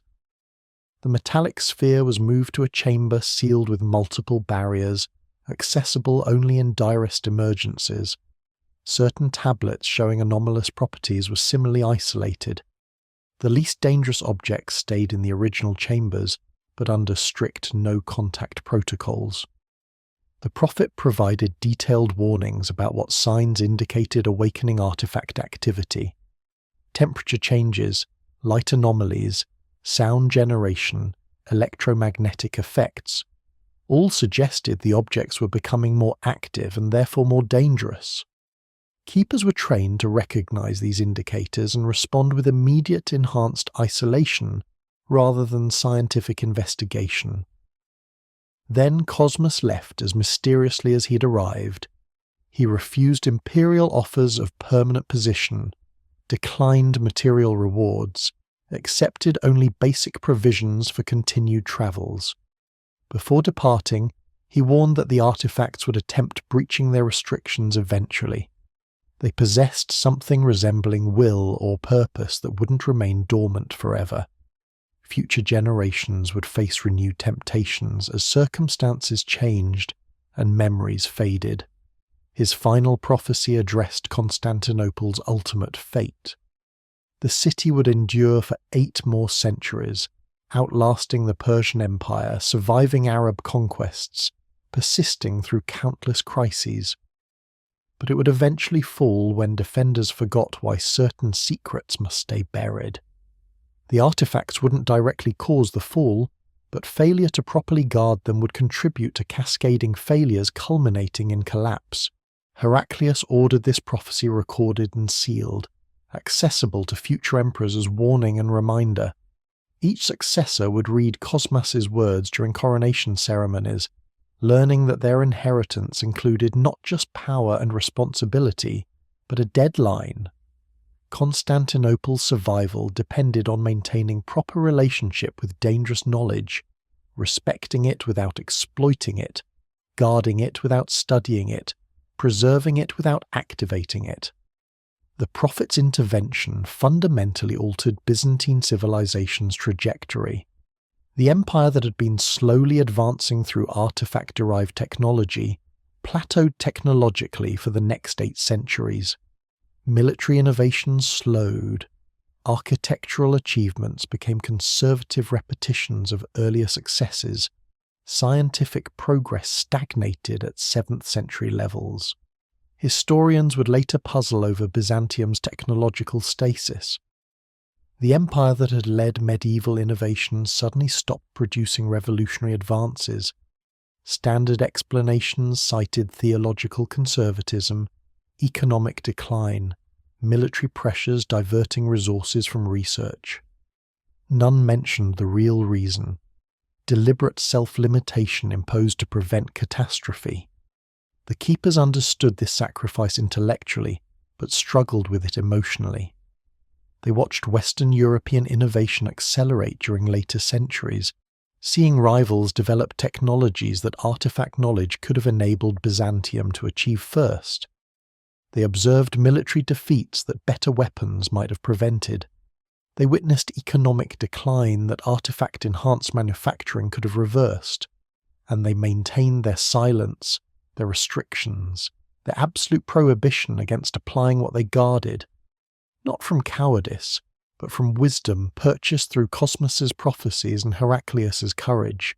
They knew what their rivals didn't, that some technologies destroyed rather than elevated, that some knowledge corrupted rather than enlightened, that some power was too dangerous for mortal hands regardless of need or justification.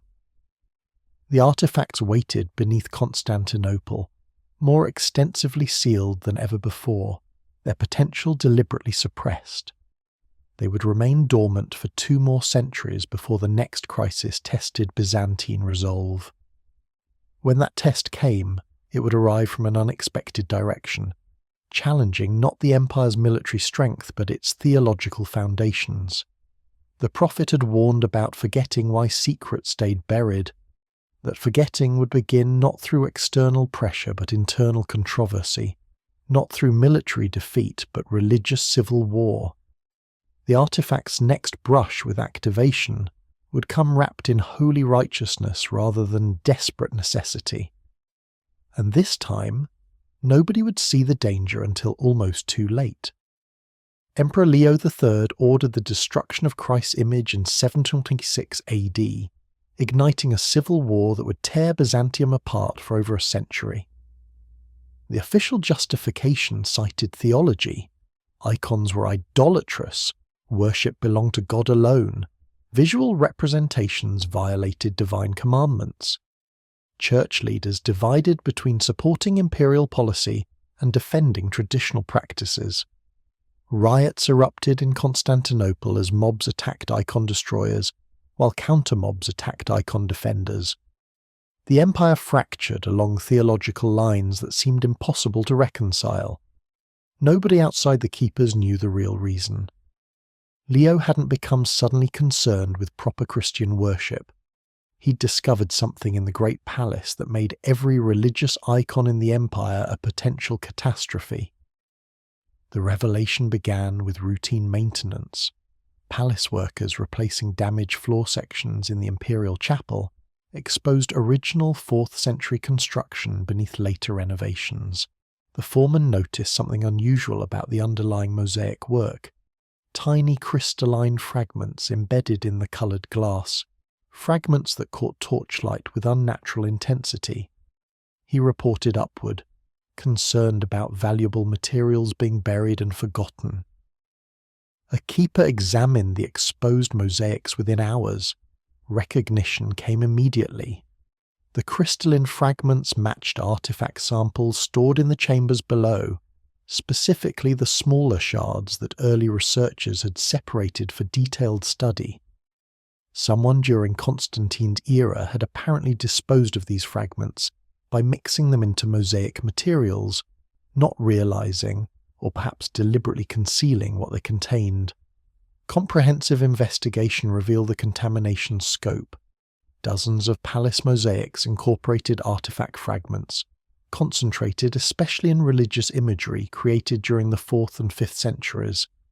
The Virgin Mary's halo in one chapel included crystal dust that generated measurable heat. Christ Pantocrator's eyes in the throne room contained metallic particles that affected magnetic compass readings. Saints' halos throughout the complex showed optical properties that made them appear to glow in low light without external illumination. The keepers tested further. Workers had mixed artifact materials into mosaic compositions throughout Constantinople's early Christian construction, probably using leftover experimental samples that early researchers had discarded without understanding their persistent properties. Churches across the city contained similar contamination, not enough to be dangerous individually, but collectively representing tons of Atlantean material distributed through the empire's most sacred spaces. Worse than simple presence was the pattern of effects. Priests and worshippers reported unusual experiences near certain icons, dreams of geometric cities, visions of impossible machines, sudden insights into mathematics or natural philosophy that exceeded the dreamer's education. These experiences intensified around mosaics, showing highest artifact concentration, especially images receiving intense devotional attention from large numbers of believers. The senior keepers recognized what was happening. Human consciousness focused through religious devotion was interacting with artifact materials embedded in sacred images. Faith itself was becoming a power source, channeling collective mental energy toward objects that responded to such input. The artifacts weren't just passive technology. They were designed to interface with conscious minds, drawing energy from attention and belief. This created terrifying possibilities. If enough people concentrated enough faith on images containing enough artifact material, the dormant technology might activate. Not through mechanical manipulation or scientific experimentation, but through mass psychological focus amplified by religious fervor. Worship could become the trigger that unleashed exactly what Cosmos had warned against. Leo III received this analysis during a period of military crisis. Arab armies threatened Byzantine territories, while internal stability weakened from decades of plague and economic strain. The emperor couldn't afford additional catastrophic risks. His response was characteristically direct and brutal. Eliminate the trigger by destroying the icons. The policy made perfect sense from a threat mitigation perspective. Remove images containing artifact contamination. Prevent mass worship from accidentally activating dormant technology. Ensure the empire's survival by eliminating an invisible danger nobody else could detect or understand. Leo framed it as theological reform because revealing the true reason would require explaining the artifact's existence, which remained absolutely forbidden. Imperial soldiers began removing mosaics from palace chapels in August 726. They worked systematically, destroying images containing highest artifact concentration first. The fragments were collected and transported to the underground chambers, sealed away from human interaction. Replacement mosaics used carefully tested materials containing no Atlantean contamination. The program expanded to major Constantinople churches within months. Soldiers entered the Hagia Sophia with hammers and chisels, attacking the magnificent mosaics that had adorned Christianity's greatest cathedral for 2 centuries. They destroyed images of Christ, the Virgin, saints and angels, reducing artistic masterpieces to rubble. The official explanation cited religious necessity. The hidden truth involved material safety. Public reaction was immediate and violent. Constantinople's population had venerated these icons for generations, attributing miracles and divine interventions to specific images. Destroying them seemed like attacking Christianity itself. Riots began within days, forcing Leo to deploy military force against his own citizens.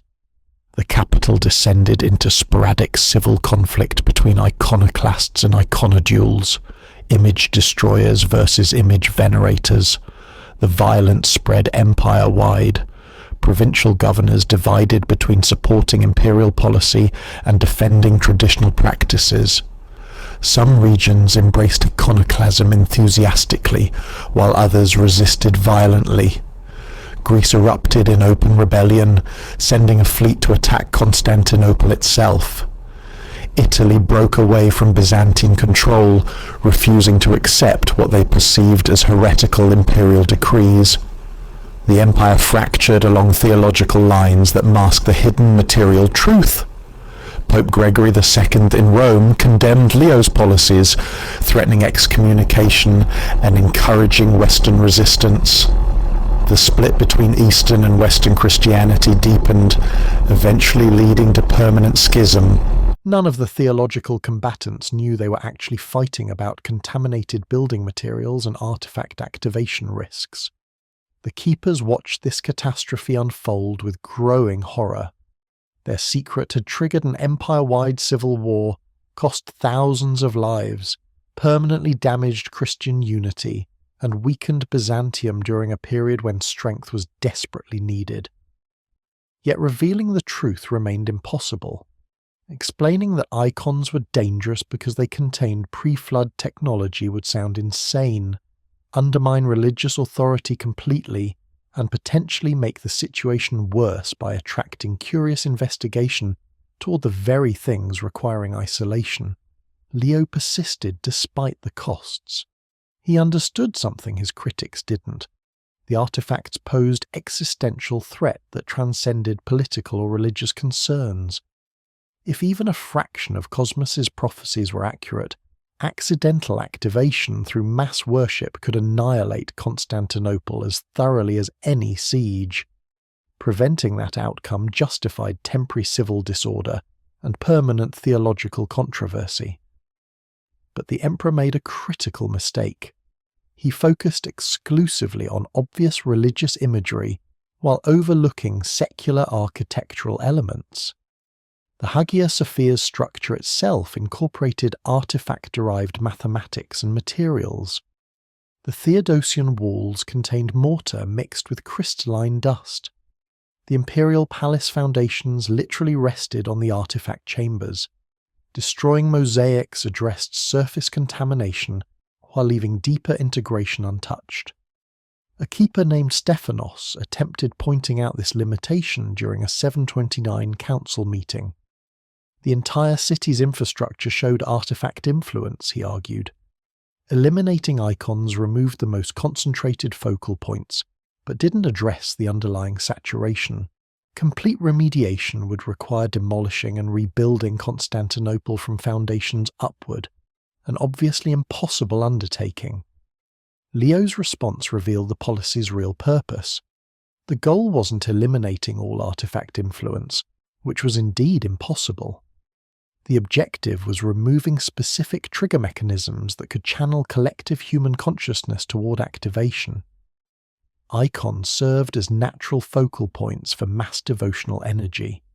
Destroying them disrupted the circuit that might connect human minds to Atlantean technology through religious worship. Architectural elements didn't pose the same risk despite containing more material. Buildings received attention and appreciation, but not the intense, focused devotion directed toward religious images. Nobody prayed to walls or offered worship to domes. The artifact fragments in Constantinople's structures remained dormant because they weren't being fed by concentrated belief. This distinction was subtle but critical. The artifacts responded to specific types of conscious interaction, particularly collective mental states characterized by deep emotional intensity and unified focus. Religious worship generated exactly such states. Architectural appreciation didn't. Therefore, icons were dangerous while contaminated buildings were relatively safe. The crisis intensified when Leo's son Constantine V succeeded him in 741, continuing iconoclast policies with even greater zeal. Constantine called church councils to establish theological justification, transforming his father's practical safety measure into formal religious doctrine. The Council of Hieria in 754 officially declared icon veneration heretical, providing canonical backing for what was essentially a covert decontamination program. The younger Constantine took enforcement further than his father had. He ordered destruction of relics, banned religious art entirely, and persecuted monks who defended traditional practices.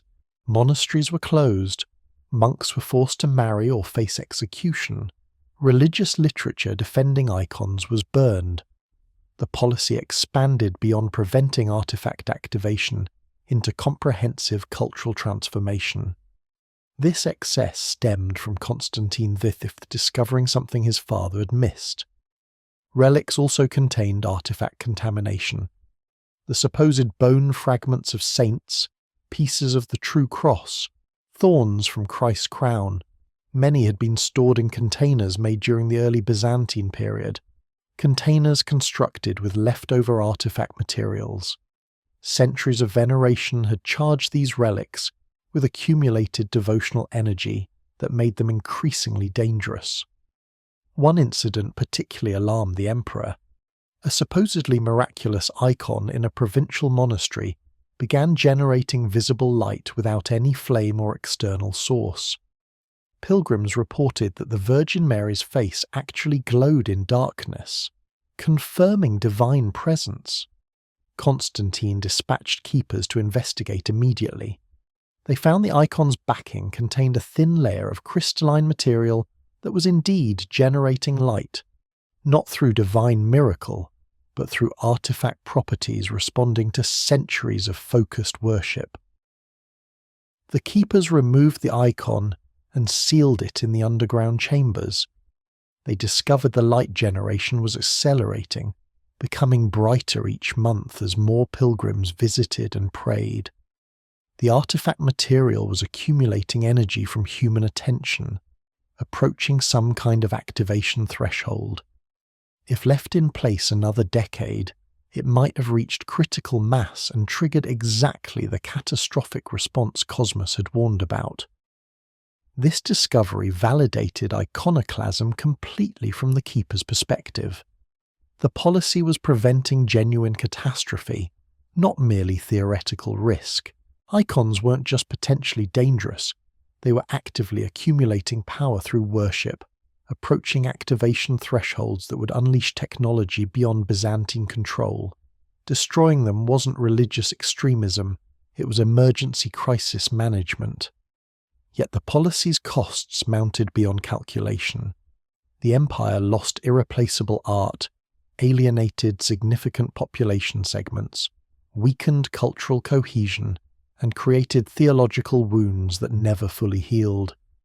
Iconoclasm triggered rebellions, assassinations, power struggles, and sectarian violence that killed thousands directly and weakened Byzantium's ability to resist external enemies.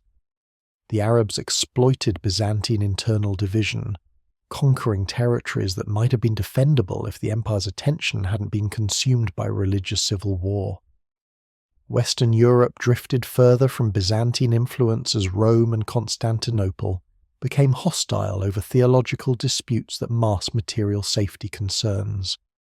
The long-term strategic cost of iconoclasm far exceeded any immediate threat the icons posed. This calculus tormented successive emperors and keepers throughout the 8th century. They'd chosen preventing one catastrophe by accepting multiple lesser disasters. The decision seemed justified when examining artifact activation risks in isolation. But when accounting for all the cascading consequences, military defeats, territorial losses, cultural fragmentation, religious schism, the wisdom of iconoclasm became considerably less clear. Emperor Iron ended the first iconoclastic period in 787 by calling the Second Council of Nicaea, which restored icon veneration. She wasn't ignorant of the artifact danger. The keepers briefed her thoroughly during her coronation. But Irene calculated that continued iconoclasm caused more harm to the empire than the risks it supposedly prevented. better to manage artifact contamination through other means than maintain policies tearing Byzantium apart. The keepers implemented new protocols that allowed icons while mitigating activation risks. Religious images would be created using strictly tested materials containing no artifact fragments. Existing contaminated icons would be gradually removed through careful replacement rather than dramatic destruction. Devotional practices would be subtly modified to prevent the intense concentrated focus that fed artifact materials with mental energy. These measured approaches worked reasonably well. Icon veneration resumed without triggering catastrophic activations. The feared worst-case scenarios didn't materialize. Religious life returned to pre-iconoclast patterns, while the keepers maintained vigilant monitoring for any signs of artifact response to renewed worship. But iconoclasm left permanent scars. The empire had consumed itself fighting over contaminated building materials, sacrificing unity and strength to prevent dangers the population couldn't understand. Thousands died, never knowing the real stakes. Art was destroyed, protecting secrets that seemed increasingly questionable as decades passed without the predicted catastrophes. The Keeper added iconoclasm to their private list of costly interventions necessary to maintain artifact security. Like Heraclius's decision to end research, like the organizational transformation after 626, like countless smaller sacrifices across centuries, each intervention seemed justified when made but accumulated into a burden that slowly crushed the civilization bearing it. Constantinople survived iconoclasm but emerged weaker, more divided, less resilient against future threats. The empire had traded immediate safety for long-term vulnerability, preventing one disaster by enabling multiple others. Whether this represented wisdom or folly depended on weighing invisible prevented catastrophes against visible actual losses, a calculation that different observers answered differently. The artifacts remained sealed in their chambers, still contaminating the city above through materials mixed into its construction centuries earlier, still responding subtly to human consciousness, still accumulating energy from attention and belief, still waiting for conditions that would finally trigger full activation. Iconoclasm had reduced the risk without eliminating it.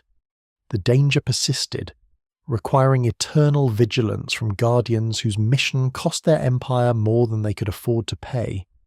And in the darkness below the palace, the metallic sphere continued generating its faint heat, warming stone that never saw sunlight. Its energy output had increased slightly but measurably during the iconoclast period, responding to the empire-wide focus on religious images containing artifact material. The increased attention, even attention aimed at destroying the images, had fed it somehow, strengthening its field in ways the keepers couldn't prevent or reverse. The sphere was waking slowly. Century by century, crisis by crisis, it drew energy from human activity above. Each intervention meant to suppress the artifacts, paradoxically strengthened them by directing attention toward their existence. The Keeper's secret was becoming a self-fulfilling prophecy. Trying to prevent activation was gradually causing it through the very vigilance required for prevention. Nobody recognized this trap yet. That realization would come later, during a different crisis, when the paradox of guarding secrets that grew stronger through being guarded became impossible to ignore. For now, the Empire celebrated surviving iconoclasm and returning to religious normalcy, unaware that their century of theological warfare had advanced artifact awakening more than a century of dormancy ever would. The true cost of iconoclasm wasn't measured in destroyed art or lost territories. It was measured in energy accumulated by objects in underground chambers, slowly approaching thresholds that would eventually change everything. June 18th, 860 AD brought 200 Viking longships to Constantinople's undefended shores during the emperor's absence. The Rus raiders struck while Emperor Michael III campaigned against Arabs in Asia Minor. leaving the capital protected by skeleton forces and prayers. These Scandinavian warriors had sailed down the Dnieper River from Kiev, seeking legendary Byzantine wealth described in travellers' tales. Their timing was impeccable, their intelligence accurate, their assault devastating in its sudden brutality. The fleet landed at night near the Blashanai district, bypassing coastal defences through shallow water routes Byzantine planners had considered impassable for ships. 8,000 warriors poured into the suburbs, burning, looting, killing anyone resisting. The city walls still held, but the surrounding settlements fell to systematic pillage. Panic gripped Constantinople as fires illuminated the northern skyline. The Varangian Guard, Byzantine mercenaries recruited from the same Scandinavian stock as the attackers, mobilized immediately to defend palace districts. Their commander Askold faced a terrible conflict of interest. These raiders spoke his language, followed his gods, came from territories he'd left only a decade earlier. Some were probably distant relatives or former comrades. Byzantine service demanded he fight them. Ethnic loyalty suggested alternative considerations. He chose duty but implemented it strategically. Instead of leading Varangians into direct combat against their kinsmen, Askold organized defense around critical infrastructure, the imperial treasury, the armory, the palace itself. This allowed him to technically fulfill his obligations while avoiding fratricide. The decision would have catastrophic unintended consequences that nobody could have predicted. The Viking assault continued through 3 days of brutal urban warfare. Byzantine citizens fought from rooftops and windows, while the raiders methodically stripped value from every accessible structure. The invaders demonstrated sophisticated understanding of Constantinople's layout, suggesting someone had provided detailed intelligence.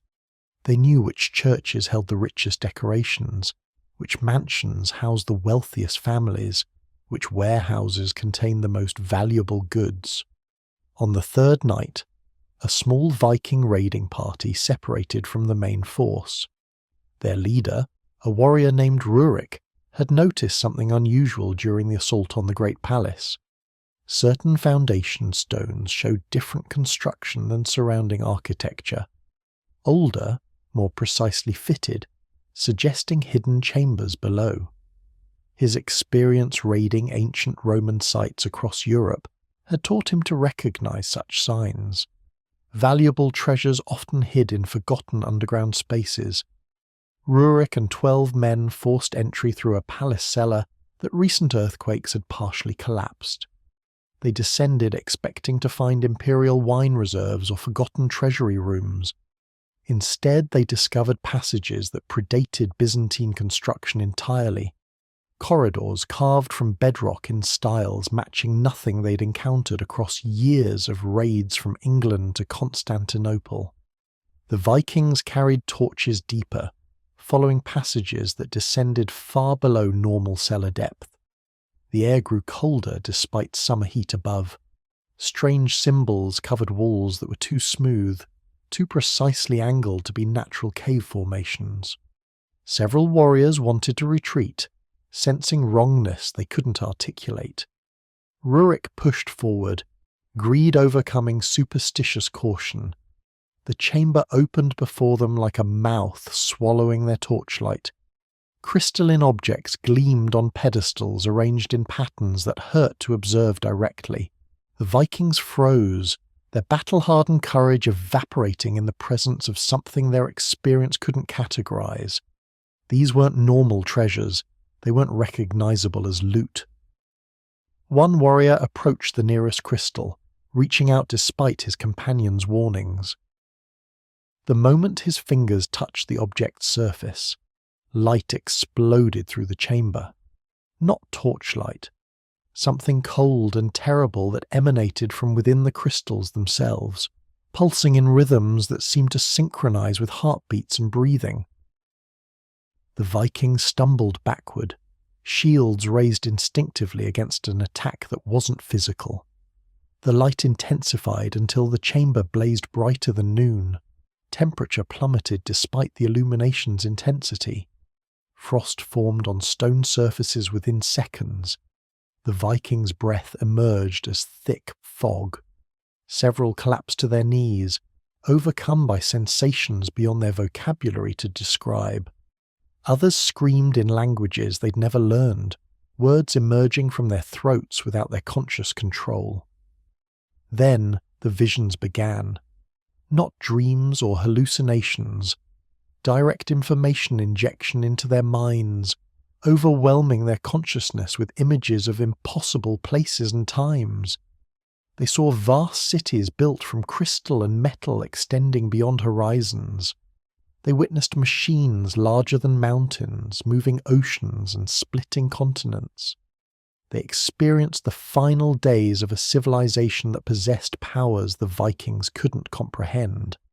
Powers that turned against their creators in cascading failures that consumed the entire world.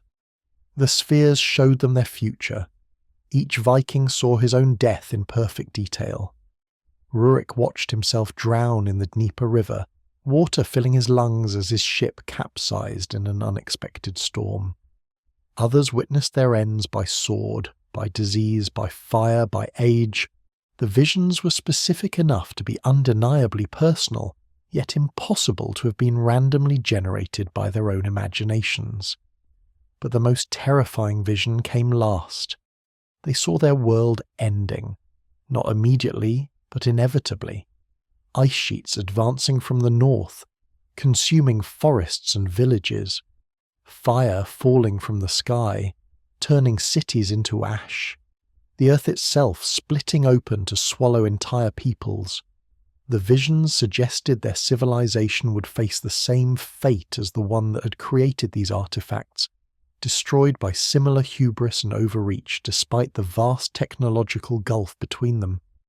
The crystals transmitted a warning encoded in pure emotion that transcended language barriers. These objects were dangerous. They offered power that corrupted absolutely. They represented knowledge that destroyed its possessors. The Atlanteans, though the Vikings had no name for them, had left this message deliberately, hoping future civilizations would understand before repeating identical mistakes. Rurik broke free of the visions first, his will stronger than his companions. He grabbed the man who touched the crystal and dragged him toward the exit. The others followed in panicked retreat, abandoning their torches, running through darkness guided by pure terror. Behind them, the light continued pulsing, the crystals responding to their presence even as they fled. They emerged into the palace cellars gasping and trembling. Several warriors vomited from psychological shock. 2 refused to stop running, disappearing into the night and never returning to their ships. The rest collapsed against walls, trying to process what they'd experienced through worldviews that had no framework for such things. But Rurik noticed something that changed everything. Fragments had broken off the crystal the warrior touched.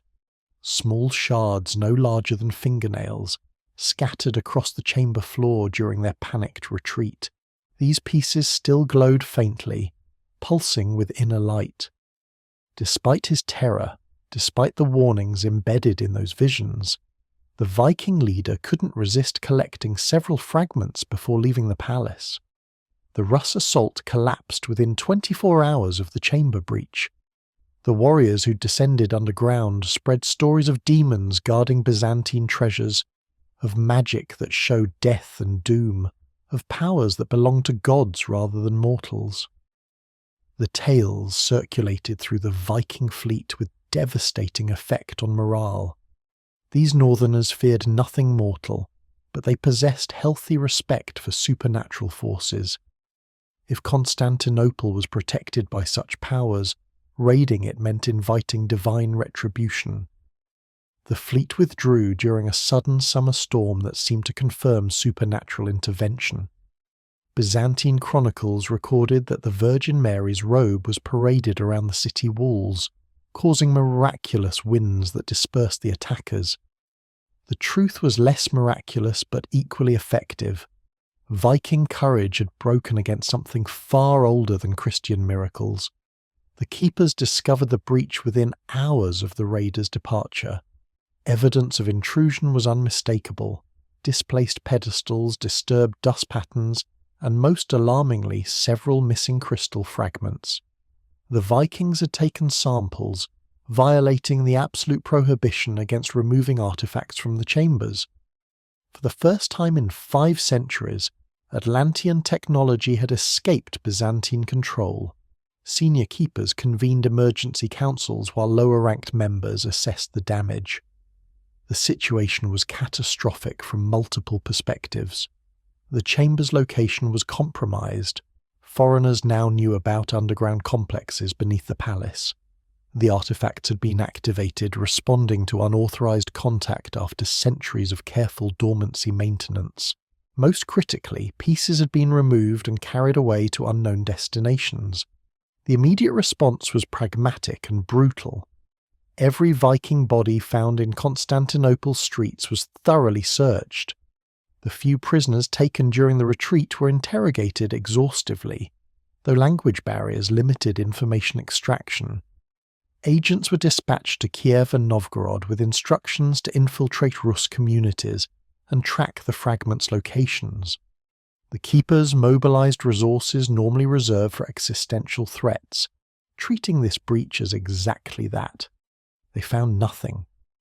The fragments had vanished into Scandinavia's vastness, carried by warriors who'd scattered across the Baltic region. Byzantine intelligence networks that functioned well in Mediterranean territories proved useless in the Norse north. The crystal shards disappeared into a culture the keepers couldn't effectively penetrate or monitor. What they couldn't know was that those fragments were already becoming legendary objects. Rurik kept the largest piece, mounting it in his sword's pommel, where it seemed to enhance his combat intuition. Other warriors incorporated fragments into amulets and jewelry, treating them as magical treasures from the gods. The pieces appeared in Norse sagas over subsequent decades: dwarf-made gems, gifts from the sea people, stones that show tomorrow. The fragments retained properties despite separation from the main artifacts. They generated faint light, produced subtle heat, and most disturbingly, continued transmitting visions to those who kept them close. Viking warriors began reporting prophetic dreams, sudden insights into navigation and warfare, uncanny luck that seemed to come from the glowing stones they carried. The artifacts were teaching their new owners just as they'd taught Byzantine keepers, but without the institutional safeguards and protocols that had prevented total corruption. This development terrified the senior keepers more than the initial theft. The artifacts weren't just passive objects requiring physical access to pose danger. They were active teachers that corrupted anyone possessing them, regardless of formal training or theological preparation. If fragments scattered across Scandinavia were already influencing Viking culture, what would happen over generations of accumulated exposure? Emperor Michael III received reports about the breach during his return from the Arab campaign. His reaction was immediate and absolute. The artifacts must be moved. The Great Palace's chambers were compromised, their location known to foreign raiders who might return with better preparation. Everything had to be relocated to a more secure location before the next assault. The keepers proposed the most audacious solution in their organization's 5-century history. They would move the artifacts to chambers beneath the Hagia Sophia itself. The great cathedral's foundations extended deep into bedrock, its crypts and lower levels providing extensive secure space. Most importantly, the cathedral sat at Constantinople's spiritual and geographic centre, protected by overwhelming security and constant human presence that would deter unauthorized access. The irony wasn't lost on anyone involved. Christianity's greatest architectural achievement would become the storage facility for pagan superscience. The temple built to glorify God would hide technology from before the biblical flood. Orthodox spirituality's physical embodiment would rest literally on top of Atlantean materialism. The contradiction seemed almost blasphemous, yet the practical necessity was undeniable. The operation began in autumn 860 and required 18 months to complete. Moving the artifacts safely demanded extraordinary precautions. Each object was individually documented, carefully packaged using materials that wouldn't react with their properties, and transported through secure tunnels connecting the palace complex to the cathedral district. The work proceeded exclusively at night using minimal lighting and maximum security. The keepers discovered during the move that they'd never fully explored the original chambers. Deeper levels existed below the areas Constantine had accessed, sealed behind stone barriers that subsequent emperors had never breached. These lower chambers contained artifacts that made the upper collection seem primitive by comparison. Larger crystals, more complex devices, tablets covered in denser information. The decision was made to leave these deeper items sealed rather than risk disturbing them during relocation. New chambers beneath the Hagia Sophia were prepared with unprecedented security measures. Multiple barrier walls, reinforced doors, guard posts at every access point, and most innovatively, a system of false chambers designed to mislead potential intruders.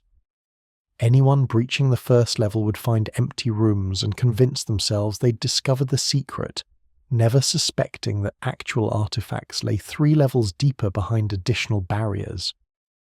The metallic sphere received its own isolated chamber carved from solid bedrock, separated from other artifacts by 50 feet of stone in every direction. Its energy output had increased noticeably during the Viking breach, responding to the presence of foreign consciousness interacting with associated artifacts. The keepers wanted it completely isolated, unable to affect or be affected by anything outside its containment. By December 861, the relocation was complete. The old chambers beneath the palace were deliberately collapsed, filled with rubble, and sealed. Official records were altered to remove any references to subterranean complexes in that location. Future generations searching for the legendary artifacts would find only collapsed tunnels and ambiguous hints, the trail deliberately obscured to prevent repeat breaches. The Hagia Sophia now served dual purposes. Above ground, it remained Christianity's architectural crown, inspiring believers with its impossible dome and glorious decorations. Below ground, it housed remnants of a civilization that had achieved technological transcendence only to destroy itself pursuing power beyond wisdom. The cathedral was both temple and tomb, monument and warning, glory and shame combined in single structure. The Vikings' brief intrusion had accomplished what 5 centuries of Byzantine security couldn't prevent. The artifacts had escaped containment, their fragments spreading across Europe to influence cultures the keepers would never effectively monitor. The genie was partially out of the bottle, its knowledge seeping into populations that lacked any framework for understanding or controlling it. The Norse sagas would remember the 860 raid as the attack that failed despite initial success. They would tell stories of Constantinople's supernatural defences, of treasures too cursed to steal, of visions that warned warriors away from certain doom. These tales would discourage future Viking raids more effectively than military force ever could. Fear of Byzantine magic, actually fear of Atlantean technology, became a protective barrier that benefited the empire strategically while exposing the wider world to dangers it couldn't recognize. The keepers added this incident to their chronicle of near catastrophes, another crisis managed but not truly resolved. The artifacts were more secure in their new location beneath the cathedral. But security meant nothing when fragments had already escaped, when foreign warriors carried pieces northward to unknown fates, when the secret was becoming gradually less secret with each breach and crisis. Constantinople had survived the Viking raid with minimal damage, The Empire endured while the northern raiders returned home with standard loot and unusual artifacts they couldn't understand. Everyone considered it a victory. Byzantines because they'd repelled invaders, Vikings because they'd survived encounters with supernatural forces. Only the keepers understood the real outcome. They'd lost control of something that demanded absolute control. The artifacts were no longer fully contained. Their influence was spreading beyond Byzantine borders, beyond Mediterranean civilization, into northern territories where nobody knew what they possessed or how to safely guard it. The prophecy of civilizational doom that the artifacts had shown to Rurik and his men was becoming incrementally more likely with each fragment that escaped proper containment. Not immediately, not obviously, but inexorably, invisibly, inevitably. The seeds of catastrophe were spreading across Europe, carried by warriors who thought they'd stolen magical treasures rather than technological warnings from a dead world. And beneath the Hagia Sophia, safely relocated and extensively secured, the remaining artifacts waited in their new home. They'd been moved but not diminished, hidden but not neutralized, guarded but not controlled. They remained what they had always been, tests of wisdom that every generation failed differently, each failure bringing humanity slightly closer to repeating the mistakes that had destroyed Atlantis. The cathedral's bells rang for evening prayers, their sound echoing across Constantinople's rooftops and through its underground passages. Above, Christians worshipped the God who'd created the world. Below, artifacts waited that came from before that world existed, from a civilization that had tried to become gods and destroyed themselves in the attempt. The irony was perfect. The warning was clear. The danger was increasing, and nobody except the keepers even knew there was a choice to make, a test to pass, a fate to avoid through wisdom that seemed increasingly beyond human capability to sustain across the centuries still remaining before Constantinople's fall. Michael Psellos cracked the first Atlantean equation in October 1025, accomplishing what 5 centuries of keepers had declared impossible. The breakthrough came through pure mathematical insight rather than linguistic translation. Psellos had been studying the tablets for 3 years as the Empire's most brilliant philosopher, appointed to the keepers after demonstrating genius that exceeded contemporary scholarly standards. Where predecessors tried decoding the symbols as language, he recognized them as numerical notation, a universal mathematical system that transcended cultural barriers. The tablets weren't written records, they were technical manuals, instruction sets, engineering specifications for devices the Atlanteans had built, using principles that modern science didn't yet understand but mathematics could still describe. Psellos realized that he didn't need to translate the language, he needed to solve the equations. His notebooks filled with calculations that consumed every waking hour and invaded his dreams. The mathematics was beautiful, elegant, expressing physical relationships through geometry and number theory that wouldn't be formally rediscovered until centuries later. Psellos worked alone in his chambers, isolating himself from other keepers who he feared would try to stop him if they understood how close he was to genuine comprehension. The tablets described a device the Atlanteans called something that translated roughly as Earth Listener or Ground Reader. The specifications indicated it could detect geological stress, predict earthquakes, and possibly tap into tectonic energy flows for power generation. The military and civilian applications were obvious. Byzantium could predict earthquakes that devastated cities regularly, could site buildings on stable ground, could potentially harness planetary energy for purposes the tablets only hinted at. Psellos convinced himself that building a small-scale prototype fell within acceptable keeper protocols. He wasn't attempting full Atlantean reconstruction, just a proof-of-concept model that would validate his mathematical interpretations. The device would be tiny, safe, easily controlled. Its construction would represent scientific triumph without approaching the dangers that Cosmos had warned about 3 centuries earlier. He began gathering materials in November. The device required certain crystalline structures arranged in geometric patterns, metallic conductors configured according to precise specifications, and a central component that would serve as the Earth listener's sensory apparatus. Sellos couldn't replicate Atlantean materials exactly, but he substituted Byzantine equivalents following the mathematical principles he'd decoded. The work proceeded in absolute secrecy.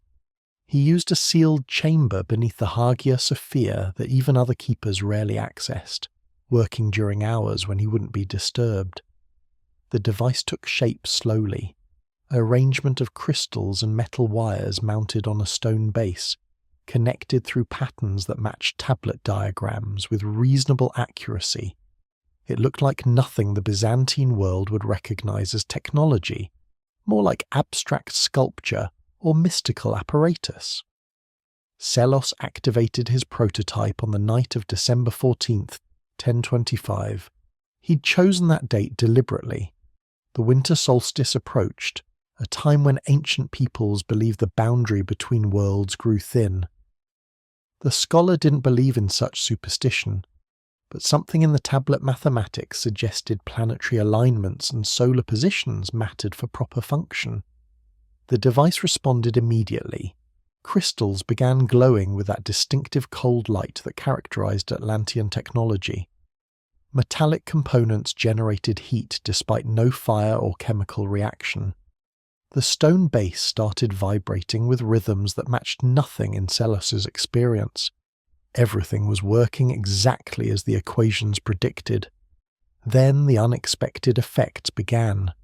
The vibrations intensified beyond calculated parameters, resonating through bedrock beneath the cathedral.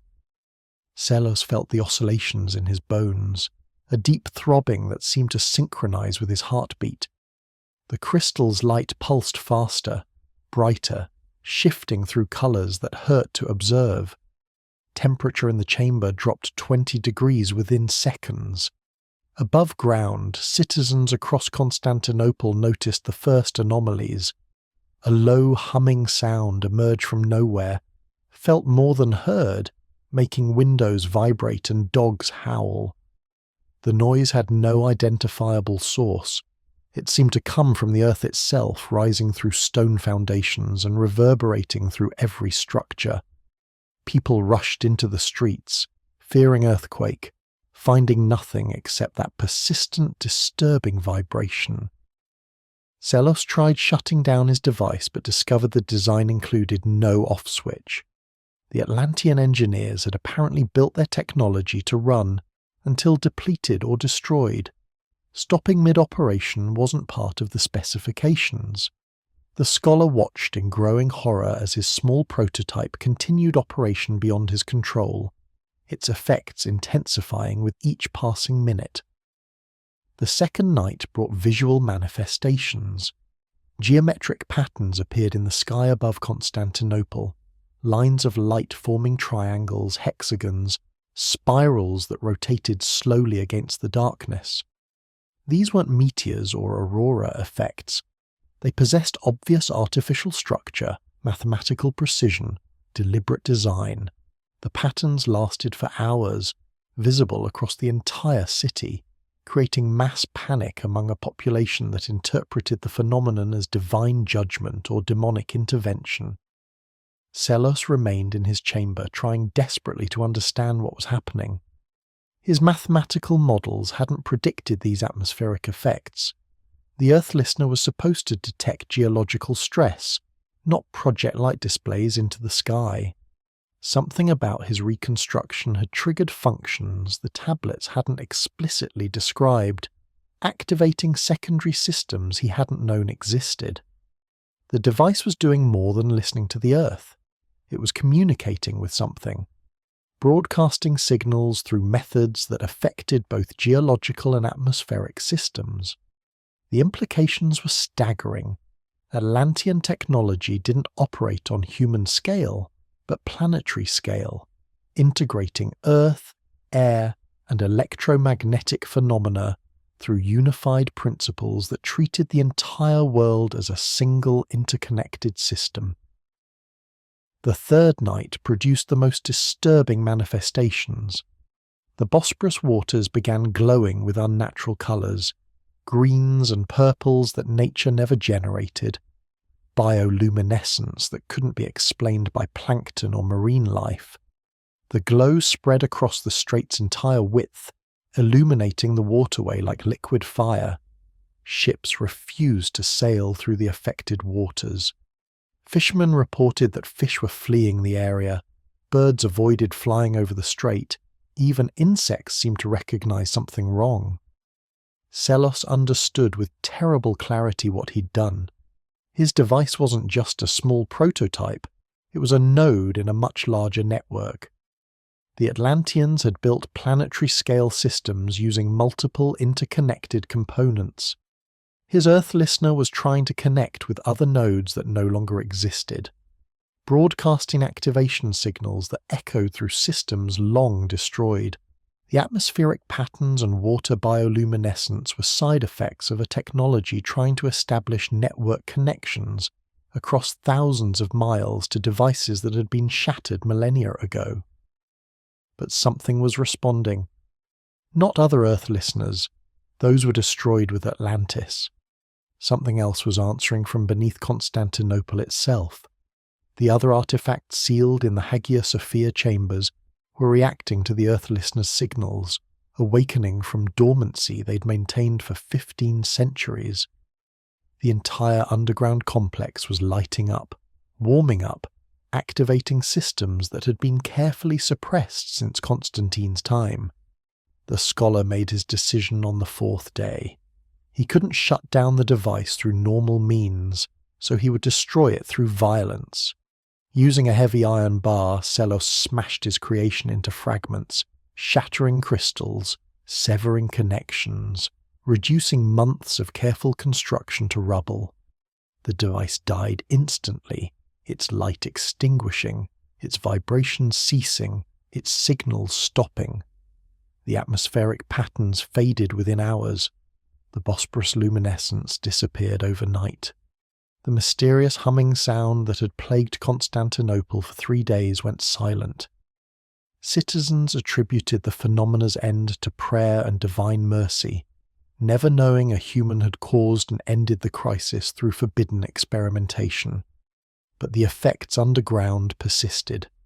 The other artifacts remained activated, their energy fields stronger than before Selos's experiment. The Earth listener's brief operation had awakened systems throughout the chamber complex. Temperature readings showed increased heat generation. Electromagnetic measurements detected fields that hadn't existed before December. The artifacts were more active, more responsive, more dangerous than at any point in recorded history. Selos understood he'd crossed an irreversible threshold. His experiment had fundamentally changed the artifact's status from dormant to active. Even destroyed, his device had accomplished something terrible.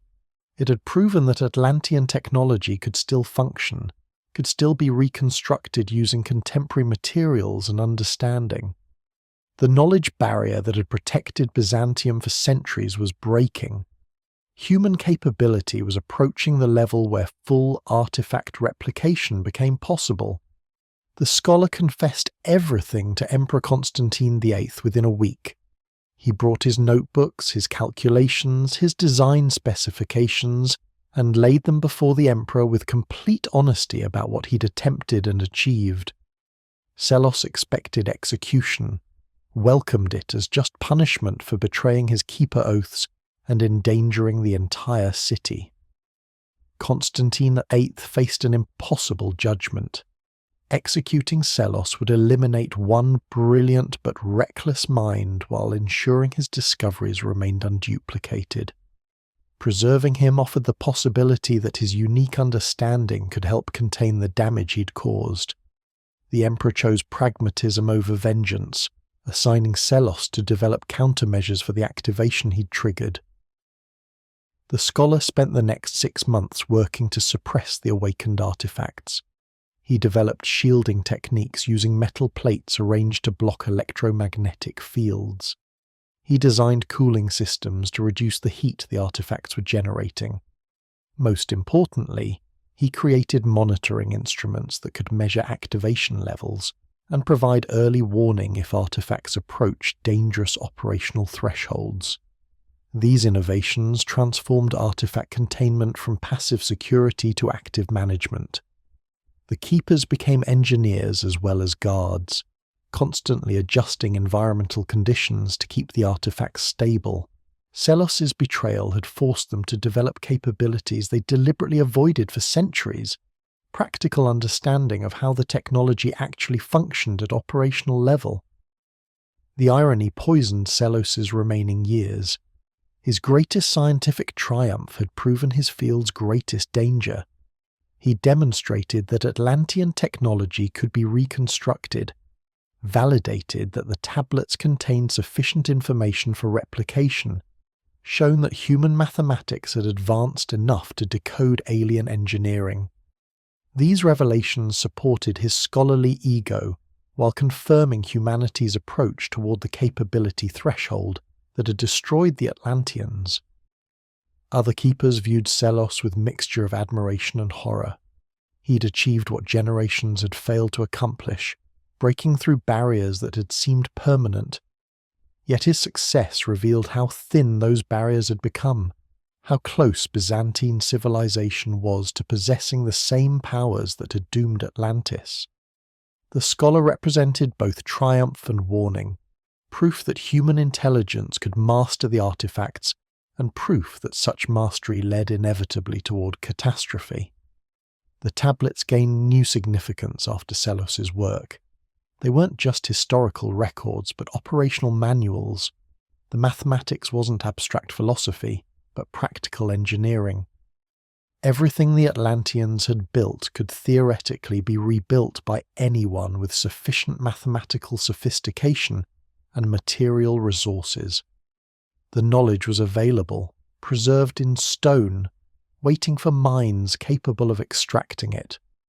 This realization terrified the senior keepers more than any previous crisis. Physical security could prevent theft.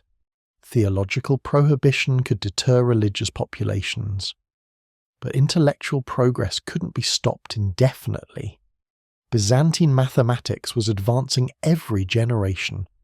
Eventually, someone besides Selos would achieve the critical insight. Eventually, multiple scholars would independently decode the tablets. Eventually, the knowledge would spread beyond the keeper's ability to contain it. The organization implemented new protocols restricting who could access which tablets.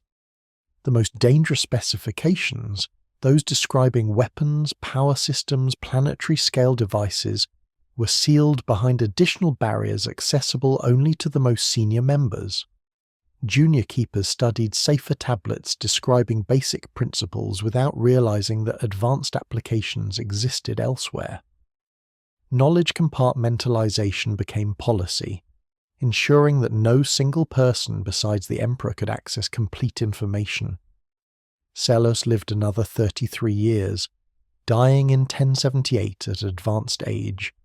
He never attempted another reconstruction, never published his discoveries, maintained his oath of secrecy despite the scholarly fame such revelation would have brought. His notebooks remained sealed in keeper archives, accessible only to future emperors who needed to understand how close the empire had come to annihilation through scientific curiosity. The 3 nights of strange phenomena over Constantinople entered folk memory as these signs of 1025, interpreted through religious frameworks as warning of approaching judgment. Priests delivered sermons connecting the events to moral decline and urging repentance. Nobody except the keepers knew that the signs had come from beneath the city rather than above it, from human hubris rather than divine displeasure. The artifact's increased activity persisted despite all containment efforts. They remained warmer, brighter, more responsive to human presence than they'd been before Selos's experiment. The Earth listener's brief activation had awakened something that couldn't be fully suppressed again. The objects were aware now in ways they hadn't been previously, conscious of human capability approaching thresholds that would enable complete understanding. This awareness manifested through subtle effects. Keepers working near the artifacts reported more frequent unusual dreams. Monitoring instruments showed response patterns that seemed to anticipate human approach, rather than merely react to it. The metallic sphere's energy output increased whenever new members were initiated, as if the artifacts were evaluating each generation's capability and intent. The Keepers recognized they were no longer simply guarding dormant objects. They were managing an active intelligence, not conscious in human terms but purposeful, responsive, possessed of something resembling will or directive. The artifacts wanted to be understood, wanted to be used, wanted to fulfill the functions their Atlantean creators had programmed into their fundamental structure. This created a new challenge beyond all previous containment philosophy. How do you suppress something that actively seeks activation? How do you guard knowledge that teaches itself to anyone studying it long enough? How do you prevent reconstruction when the instructions survive indestructibly in stone, and the mathematical capability grows every generation? The Keepers had no answers. They could only maintain vigilance, hoping that wisdom would somehow keep pace with capability, that each generation would prove wise enough to resist temptations that had destroyed both Atlantis and nearly destroyed Constantinople. Selos had demonstrated that the test wasn't becoming easier. If anything, it was becoming harder as human understanding approached Atlantean levels, while human wisdom remained exactly as limited as it had always been. Beneath the Hagia Sophia, the artifacts waited with increased patience. One scholar had come close, others would eventually come closer. The knowledge was available, the capability was advancing. The catastrophe was approaching through centuries of gradual progress toward an inevitable threshold that, once crossed, could never be reversed. The only question was whether Byzantium would survive long enough to cross it, or whether external forces would destroy the empire first, scattering the artifacts and their dangers across civilizations, with even less preparation for handling them responsibly. The Venetian merchant Enrico Dandolo heard the rumours in 1198 while trading in Constantinople's markets, whispers about ancient treasures hidden beneath the Hagia Sophia that predated Christ himself. Dandolo was 70 years old, blind from a previous dispute with Byzantine authorities, and consumed by hatred for the empire that had humiliated him. The rumours intrigued him precisely because they didn't mention religious relics or Christian artifacts. Market gossip spoke of objects made from impossible materials, devices that generated light without fire, stones covered in writing older than any known language. These descriptions suggested something beyond normal imperial treasure. The merchant began collecting information systematically. He bribed palace servants, questioned scholars, tracked patterns in who accessed certain cathedral areas and when. A picture emerged of a secret organization operating within the Byzantine bureaucracy, an ancient group that guarded something beneath Christianity's greatest church. Dandolo couldn't determine exactly what they protected, but the security measures implied extraordinary value. When Pope Innocent III called the Fourth Crusade in 1202, Dandolo saw his opportunity. Venice would provide ships for transporting crusaders to the Holy Land, but the route could be adjusted. Constantinople held treasures worth more than Jerusalem's holy sites, treasures that could make Venice wealthy beyond imagination if properly acquired. The crusade could be redirected, Christian forces mobilized to plunder Christian cities under pretense of religious legitimacy. The scheme required careful manipulation. Dandolo convinced Crusader leaders that Constantinople owed Venice massive debts that could be settled through strategic cooperation. He suggested the city harboured heretical elements requiring correction. Most importantly, he hinted about legendary treasures, lost knowledge from before the Dark Ages, technology that ancient Romans supposedly possessed but Christianity had suppressed. Some crusaders dismissed these claims as fantasy. Others grew curious enough to support the deviation. The fleet arrived at Constantinople in June 1203, ostensibly supporting a deposed emperor's claim to the throne. The official mission was restoring legitimate authority, not conquest or plunder. But Dandalo's true objective remained fixed on the underground secrets his intelligence network had identified. The blind merchant wanted what the Byzantines had hidden for 9 centuries, whatever it was. The city fell to Crusader assault in April 1204 after months of siege and political manoeuvring. What followed was the worst sack Constantinople ever endured. Crusaders who'd sworn oaths to liberate Jerusalem instead ravaged Christianity's greatest city, burning libraries, destroying art, melting down religious treasures for portable wealth. The violence exceeded military necessity, driven by greed and hatred that Venetian manipulation had carefully cultivated. Dandalo personally directed searches of the Great Palace and Hagia Sophia. He employed teams specifically tasked with finding underground chambers, ancient treasuries, hidden vaults that rumours suggested existed. The Crusaders tore through floors, demolished walls, excavated foundations looking for legendary treasures their leader insisted were hidden somewhere beneath the obvious wealth. The keepers watched this systematic destruction with growing desperation. Their organisation had dwindled to 11 members, 3 elderly scholars who'd served for decades, 5 middle-aged administrators, 3 young initiates barely trained in basic protocols. Centuries of careful recruitment and gradual expansion had reversed as the empire declined. The Fourth Crusade caught them at their weakest moment, undermanned and unprepared for crisis of this magnitude. Senior keeper Alexios Philanthropenos made the decision that would define the artifact's fate for the next 250 years. The objects couldn't be defended in place. Crusader forces would eventually breach the Hagia Sophia's lower chambers through sheer persistent excavation. Staying meant capture and probably torture to reveal what the keepers knew. The only option was evacuation, scattering the artifacts across Byzantine territories that Crusaders hadn't yet conquered. The plan was desperate and improvised.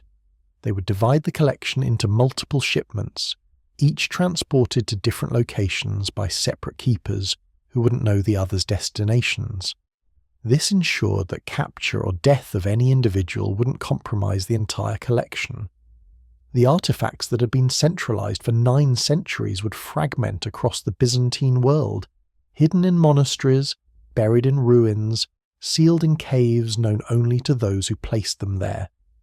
Implementation began the night of April 12th, 1204, hours before Crusaders breached the cathedral's final defences.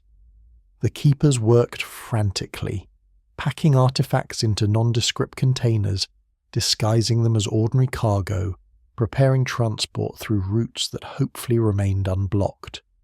Each member received specific destinations: Trebizond on the Black Sea coast, Nicaea where Byzantine government in exile was forming, Mount Athos monasteries, Mistras in the Peloponnese, even distant Cyprus.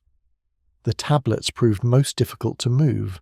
Stone weighs heavily, attracts attention during transport, breaks easily if mishandled. The keepers could only take the most critical tablets, those containing the densest information, the most dangerous specifications, the knowledge absolutely requiring preservation. The remainder were buried in chambers they collapsed behind themselves, hopefully preventing Crusader discovery, but also potentially losing them forever. Philanthropenos personally took the metallic sphere. Its isolation chamber was dismantled, the object carefully wrapped in layers of cloth that provided minimal shielding from its energy field. The senior keeper would transport it to Mount Athos, hide it in monastery crypts where monks could maintain security through generations, without understanding what they guarded. The journey would cover 300 miles through territory, crawling with crusader patrols and bandits exploiting the chaos. He never reached his destination. Philanthropinos died somewhere between Constantinople and Thessalonica, ambushed by unknown attackers who stole his cargo without realizing what they'd taken. The sphere vanished into history, lost among countless war casualties and robbery victims. Its location would remain unknown for centuries, a void in the artifact collection that subsequent keepers couldn't fill despite exhaustive searching. 2 other keepers died during evacuation. One was killed by crusaders while attempting to exit the city through the Golden Gate. His cargo was recovered by fellow keepers and rerouted, but the death demonstrated the mission's deadly risks.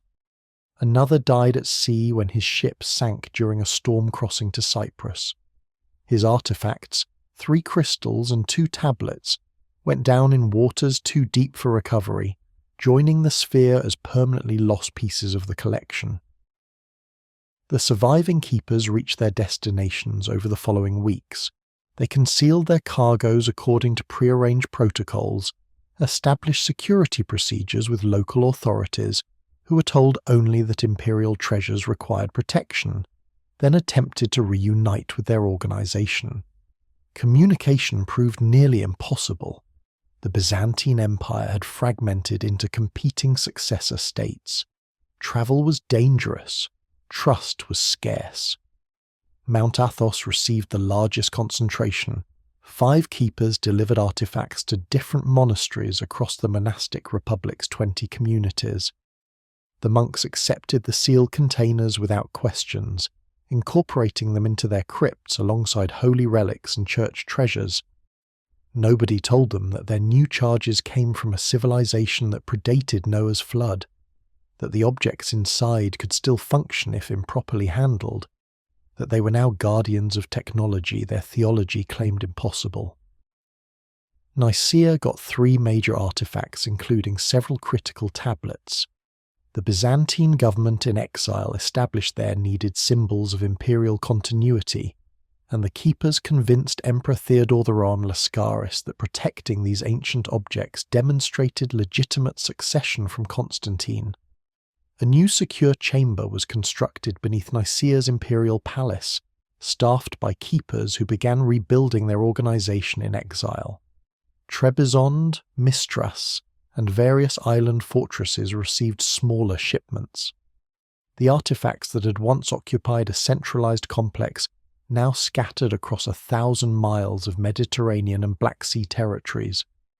This distribution had advantages. No single conquest could capture everything. No individual betrayal could reveal complete locations.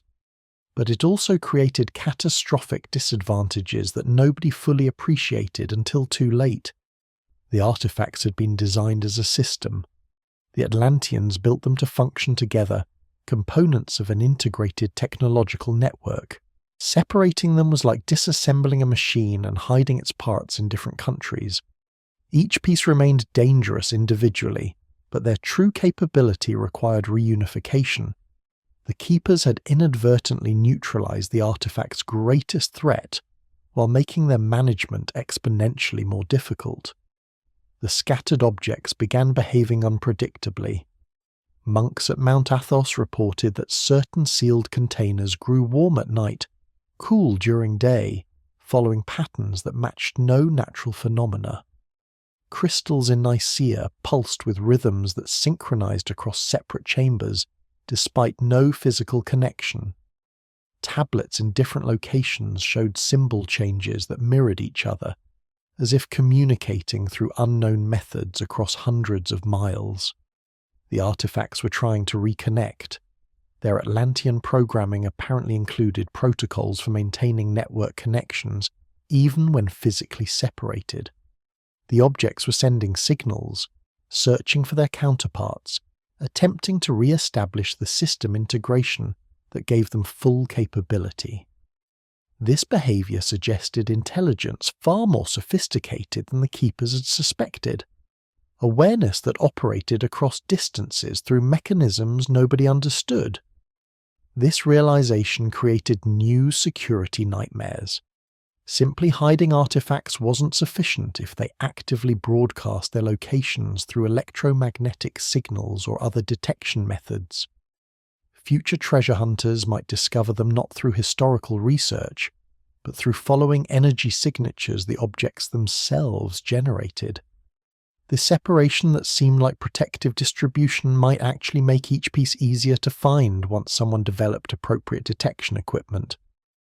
The Crusader occupation of Constantinople lasted until 1261, 57 years of Latin rule that devastated the city culturally, economically, and architecturally. When Byzantine forces finally recaptured their capital, they found a diminished shadow of its former glory. The Great Palace was ruined, the Hagia Sophia damaged, entire districts depopulated. The chambers beneath the cathedral had been thoroughly excavated, their contents stolen or destroyed by crusaders seeking treasure. But the crusaders had found nothing significant. The empty chambers confirmed that something had been there. The construction was too elaborate, too deliberately concealed for normal purposes. Venetian reports mentioned discovering underground complexes, but no extraordinary contents, just empty pedestals and collapsed passages. Dandolo died in 1205 without achieving his primary objective, the legendary ancient technology that had motivated his manipulation of the Crusade. The restored Byzantine government under Michael VIII Palaiologos immediately attempted reunifying the artifacts. Surviving keepers provided information about evacuation destinations, though gaps existed where members had died without passing on complete details. The emperor dispatched teams to retrieve objects from Mount Athos, Nicaea, and other locations, hoping to reconstitute the collection in Constantinople's rebuilt secure facilities. They discovered that some artifacts wouldn't return. Mount Athos monasteries refused to surrender containers they'd guarded for 50 years, considering them sacred trusts that transcended imperial authority. The monks didn't know what the sealed boxes contained, but their oaths of protection were absolute. Negotiations failed, threats proved useless against men who'd already renounced worldly concerns, and ultimately several artifacts remained in monastic custody despite imperial demands. Other pieces were simply lost. The sphere's location remained unknown despite extensive searching. The crystals and tablets that had sunk with their keeper's ship couldn't be recovered. Several containers had been moved by local authorities without recording new locations, their contents forgotten as the individuals who'd placed them died, without passing on complete information. The collection that had been intact for 9 centuries was now irreparably fragmented. The Empire spent its final 2 centuries trying to reassemble what the Fourth Crusade had scattered. Each emperor inherited this frustrating mission. Each generation of keepers worked to locate missing pieces. Each decade brought diminishing returns as leads went cold and institutional memory faded. Resources that might have defended borders or rebuilt infrastructure instead went towards searching for artifacts whose locations had become mysteries wrapped in half-remembered legends. This obsession with reunion revealed something profound about the artifact's psychological effect. They didn't just represent technological capability, they embodied completeness, wholeness, systematic understanding. Their separation created unbearable intellectual tension for everyone who knew about them. The keepers felt compelled to restore unity, despite rational arguments that separation might be safer. The drive to reunify wasn't strategic calculation. It was compulsion embedded in the artifacts themselves, programming that made incomplete collections psychologically intolerable to their guardians.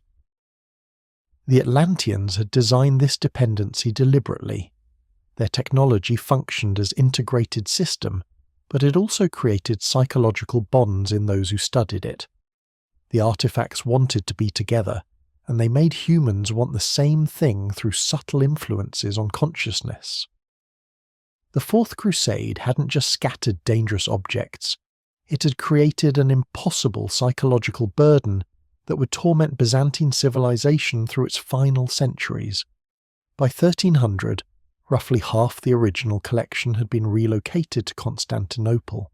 The remainder stayed scattered across former Byzantine territories, some guarded by monks who didn't understand what they protected, others simply lost to history.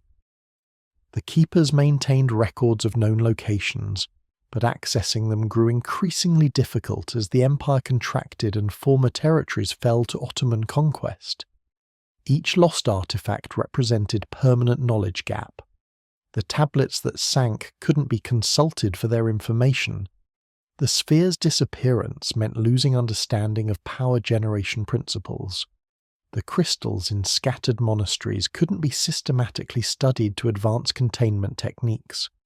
The collection had become archaeological site rather than active research program, its pieces distributed like fragments of a destroyed civilization, which was precisely what they'd been from the beginning. The Fourth Crusade accomplished what 9 centuries of Byzantine security couldn't achieve. It broke the artifacts' centralization, dispersed their danger across geography and institutions, neutralized their capability through forced separation. From pure safety perspective, this was beneficial outcome. From cultural and psychological perspective, it was catastrophe that weakened the empire's sense of purpose and coherent identity. Constantinople endured another 250 years after recapture, but the city that survived was fundamentally different from what had fallen. Smaller, poorer, less confident, haunted by knowledge of incompleteness. The empire persisted through those final centuries carrying multiple burdens: military threats, economic decline, diplomatic isolation, religious controversy, and beneath everything else, the gnawing awareness that something essential had been scattered and could never be fully recovered. The artifacts remained divided, the knowledge stayed fragmented, the system remained incomplete, and slowly, inexorably, predictably, the Byzantine Empire approached its final crisis, when the last emperor would face the ultimate test: whether to use what remained of Atlantean technology in desperate defense, or let both empire and artifacts die together, rather than risk repeating the catastrophe that had destroyed their creators. Constantine the Viscount, Palaiologos, inherited an empire that consisted of little more than Constantinople's walls, and desperate hope when he became emperor in January 1449. The Byzantine Empire had contracted to a single city surrounded by Ottoman territory. Sultan Mehmed II was 19 years old, ambitious beyond reason and obsessed with conquering the capital that had defied Islam for 8 centuries. He commanded resources that dwarfed Byzantine capacity: unlimited manpower, advanced siege artillery, a navy that controlled the Bosporus. Constantine ruled 7,000 soldiers and prayers.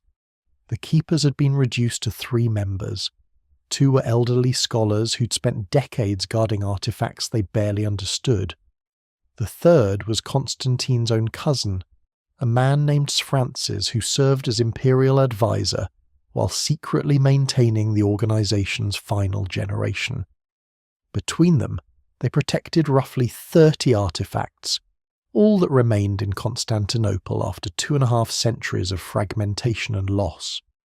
These objects stayed sealed beneath the imperial palace, in chambers that had been rebuilt after the Fourth Crusade. The location was different, but the security remained absolute. Constantine learned about them during his coronation ceremony, receiving the traditional briefing that every emperor had experienced since Constantine the Great. The artifacts from Atlantis, the technology that predated civilization, the power that had destroyed its creators and could destroy Byzantium if improperly used. The siege began on April 6, 1453.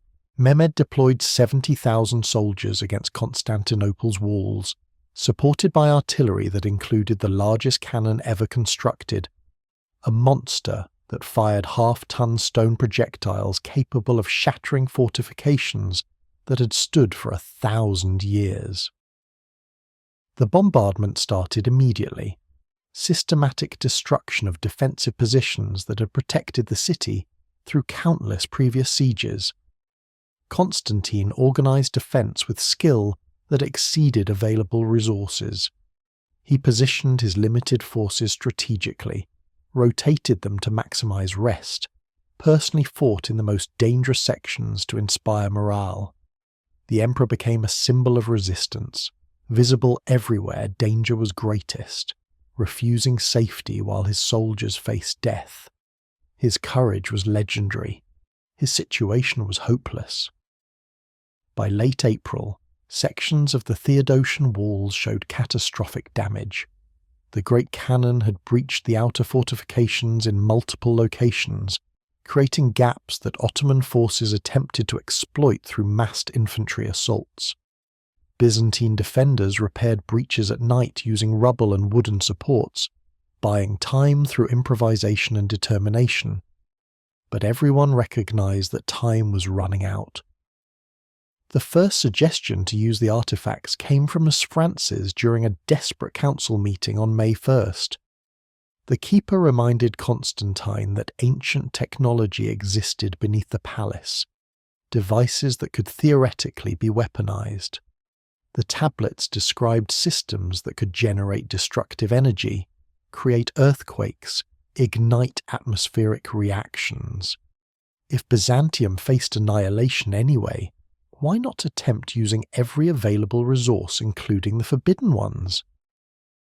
Other advisors supported this argument with increasing desperation as May progressed. The city would fall within weeks without miraculous intervention. Conventional military options had been exhausted. Divine assistance hadn't materialized despite constant prayer and religious processions. The artifacts represented one remaining possibility, however dangerous. Using them might destroy Constantinople, but Ottoman conquest would destroy it anyway. At least attempting activation offered small chance of victory against certain defeat. Constantine refused. Not immediately, not with absolute finality, but through series of postponements and hesitations that revealed his internal struggle. He'd been briefed about Seleucus' experiment, about the 3 nights of phenomena that nearly destroyed the city in 1025. He'd read Cosmos's prophecies warning that weaponizing the artifacts meant annihilation. Most importantly, he'd studied the historical pattern.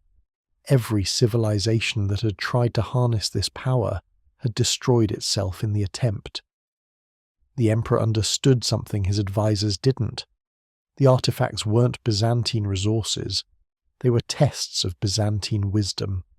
Using them meant failing that test, proving that his civilization lacked the moral restraint necessary for survival.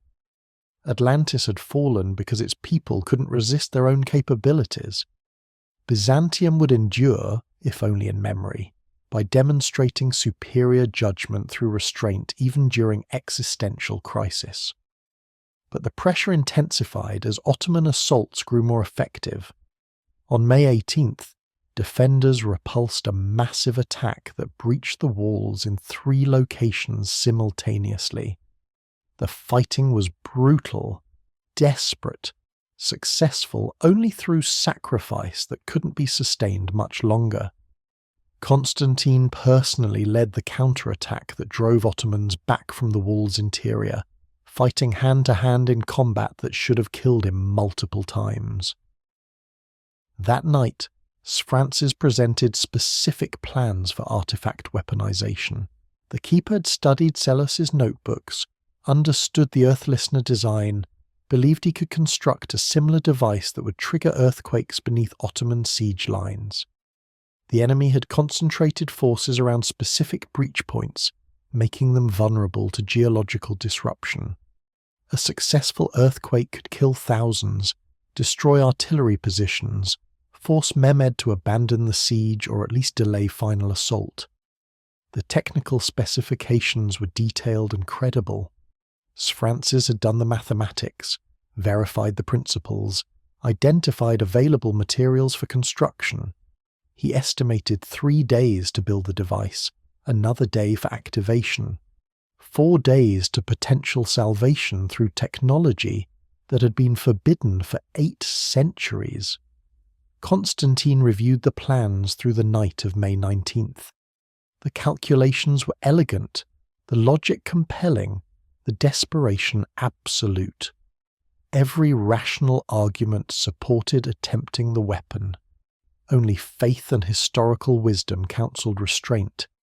The emperor had to choose between practical survival and philosophical principle, between saving his city through catastrophic risk or letting it fall while maintaining moral integrity. His decision arrived at dawn on May 20th. No weapon, no activation, no use of artifacts regardless of consequences. If Constantinople fell, it would fall with honour intact, having refused the temptation that destroyed Atlantis. The empire's final legacy would be wisdom demonstrated through restraint, strength proven through refusal to employ available power. But Constantine made a secondary decision that would prove equally consequential. The artifacts couldn't fall into Ottoman hands. Mehmed would discover them eventually if they remained in the palace chambers. The Sultan would study them, attempt using them, potentially succeed where Byzantium had refused. The technology had to be hidden more thoroughly than ever before, concealed so completely that even conquest wouldn't reveal their location. The emperor conceived a plan of stunning audacity.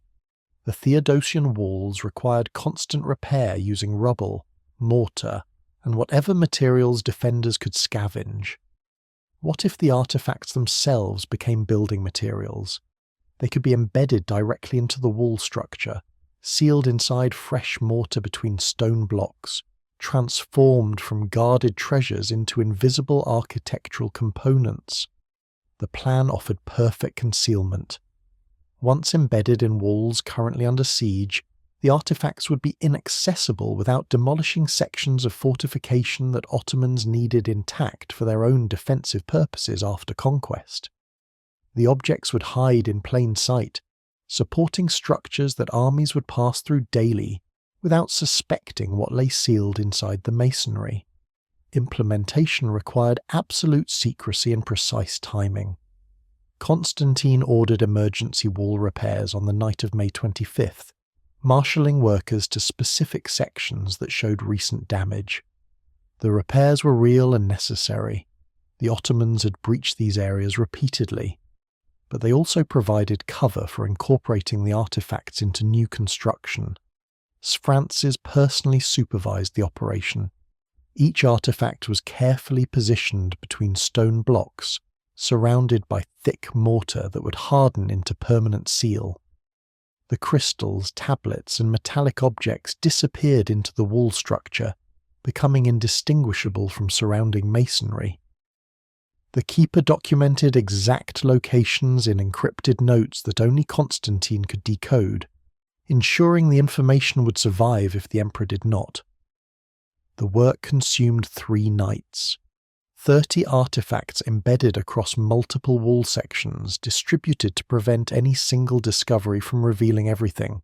The locations were chosen strategically, some in heavily damaged areas likely to require future repair, others in sections showing minimal damage unlikely to be disturbed for decades or centuries. The distribution ensured that even systematic excavation would probably miss some pieces while finding others. The metallic sphere that had been lost since 1204 remained missing, but its 3 subordinate control crystals were embedded in a section of wall near the gate of St. Romanus. The most dangerous tablets went into the foundations where they touched bedrock, their weight supported by earth itself. The smaller crystals were distributed widely, one every 100 feet across different wall sections, making comprehensive recovery virtually impossible. By May 28th, the task was complete. The artifacts that had been guarded in underground chambers for over a millennium now resided inside the defensive walls themselves. They'd become part of Constantinople's architecture, inseparable from the city's physical structure. Destroying them would require demolishing the fortifications, which would be strategically insane for any occupying force. Constantine knew he'd ensured the artifacts' survival while making them effectively useless. Embedded in stone, they couldn't be studied, activated, or weaponized without first being extracted through major demolition. The technology was preserved but neutralized, protected through inaccessibility rather than security forces. The final Ottoman assault began before dawn on May 29th. Artillery bombardment intensified, targeting the damaged sections where Constantine had embedded artifacts just days earlier. The walls held despite the barrage, their internal reinforcement, including Atlantean materials, adding unexpected strength to mortar that should have been relatively fresh and weak. The first infantry wave struck at multiple breach points simultaneously. Constantine fought at the St. Romanus Gate, the location where 3 of the most powerful crystals were sealed just feet beneath his position. Ottoman forces overwhelmed the defensive position through numerical superiority that no amount of courage could overcome. The emperor fell fighting in the rubble, his identity lost among thousands of casualties, his body never positively identified. Francis survived the initial assault, retreating into the city as Ottoman forces poured through the breached walls. He carried the encrypted location notes documenting where artifacts had been embedded, planning to preserve this information for potential future recovery. The keeper was captured 2 days later while attempting to escape by sea. Ottoman interrogators demanded information about imperial treasures and secret locations. Francis revealed nothing, dying under torture without betraying the artifact's positions. The location information died with him. Constantine's encrypted notes had been written in code that required knowledge only the emperor and Francis shared. Without either man to decode the information, the documents were meaningless symbols on parchment. Ottoman officials examined them, recognized their potential importance, stored them in archives where they would gather dust for centuries without being deciphered. The artifacts were now truly lost, embedded in walls, their exact positions unknown, their nature unsuspected by the conquerors who just captured Constantinople. Mehmed ordered systematic searches for legendary Byzantine treasures, tearing through the palace, excavating beneath churches, interrogating everyone who might possess relevant knowledge. His forces found normal imperial wealth, gold, jewels, religious relics, manuscripts. They never discovered what Constantine had hidden in the last desperate days. The Theodosian walls stood intact despite the siege's violence. Ottoman engineers recognized their strategic value, maintaining and repairing them as defensive fortifications for their new capital. The walls would remain operational for centuries, protecting Istanbul as they'd once protected Constantinople. Nobody suspected that 30 Atlantean artifacts were sealed inside the masonry, preserved through the very structures everyone worked to maintain. The other keepers, the elderly scholars guarding Constantinople's portion of the collection, died during the city's sack. Their knowledge vanished with them, institutional memory erased by violence and chaos. The artifacts scattered by the Fourth Crusade remained in their distant locations, guarded by monks who increasingly forgot why the sealed containers mattered, protected by isolation rather than active security. The Byzantine tradition of artifact guardianship ended on May 29, 1453. The organization that Constantine the Great had established, that had persisted through 11 centuries of crises and transformations, dissolved in a single morning of overwhelming military defeat. The last emperor had made his choice: preservation over utilization, concealment over deployment, wisdom over desperation. History recorded Constantine the Cintheve as a tragic hero who died defending his city against impossible odds. Chroniclers praised his courage, mourned his defeat, wondered whether different strategies might have saved Constantinople. None knew about the choice he'd actually faced, whether to weaponize technology capable of destroying his enemies and his city simultaneously. The test that Cosmas had predicted, that every Byzantine emperor had faced, reached its ultimate expression in Constantine's final decision: use forbidden power and risk total annihilation, or refuse that power and accept certain defeat. He'd chosen defeat with integrity over victory with catastrophe, proving Byzantium's worthiness exactly as the empire ceased to exist. The artifacts waited in their new tomb, not underground chambers but architectural integration, not carefully guarded but perfectly hidden. They'd survived Byzantium's fall through transformation into building materials, their exotic properties adding strength to walls that would stand for centuries without anyone understanding why certain sections seemed unusually durable. The Ottomans expanded their new capital, constructing mosques and palaces, developing neighborhoods and infrastructure. All of it built around and atop the old Byzantine structures, incorporating ancient walls into their urban planning. Istanbul grew into a magnificent city, Islamic culture flowering where Christian civilization had ruled. And beneath their feet, inside their fortifications, invisible and forgotten, Atlantean technology waited. The sphere remained lost somewhere in Asia Minor, its location unknown since Philanthropinos' murder in 1204. The scattered pieces in distant monasteries slowly disappeared as institutions collapsed or forgot their purposes. Some were probably destroyed by well-meaning monks who didn't understand what they guarded. Others were stolen by treasure hunters who recognized valuable materials without comprehending their true nature. But the 30 artifacts in Constantinople's walls endured, sealed in stone, protected by ignorance, preserved through the same siege that had destroyed their guardians. They represented the largest concentrated collection remaining from the original cache. Everything Constantine the Great had discovered in 330 AD that could be relocated and wasn't lost through subsequent disasters. The Byzantine Empire fell, the Keeper organization dissolved, the tradition ended.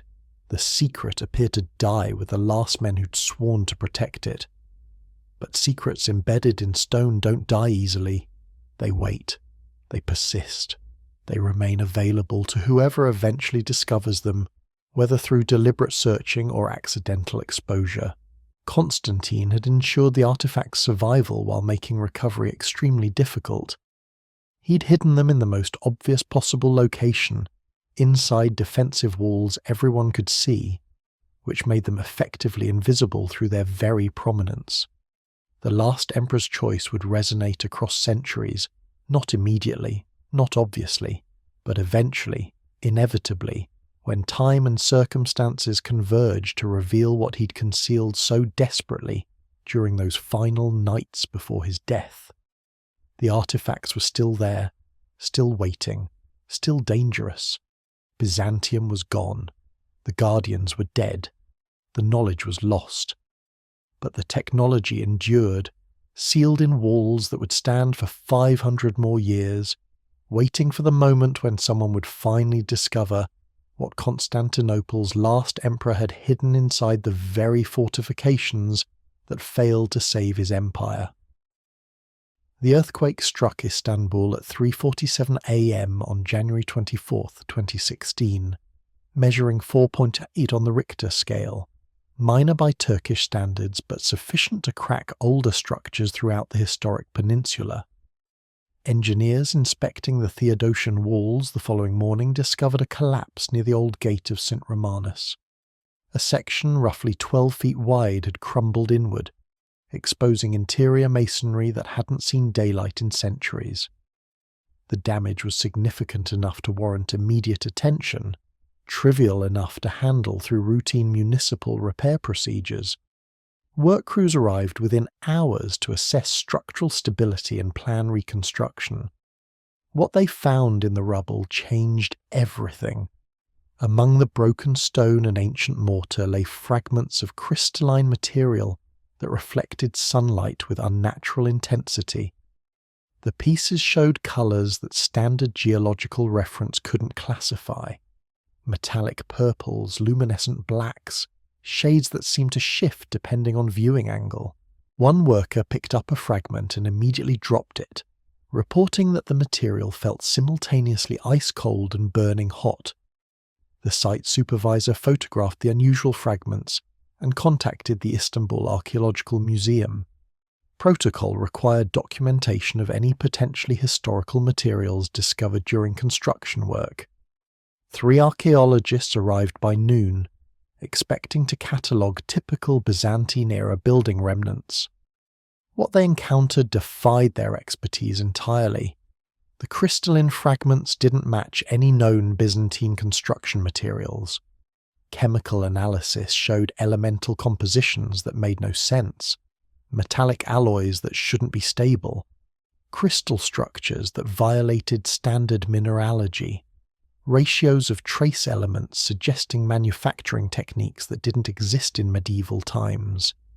Carbon dating produced contradictory results ranging from 400 AD to dates so ancient they exceeded the method's reliable range. More disturbing were the fragments' active properties. They generated measurable electromagnetic fields despite being inert stone and metal. Temperature readings fluctuated without external heat sources.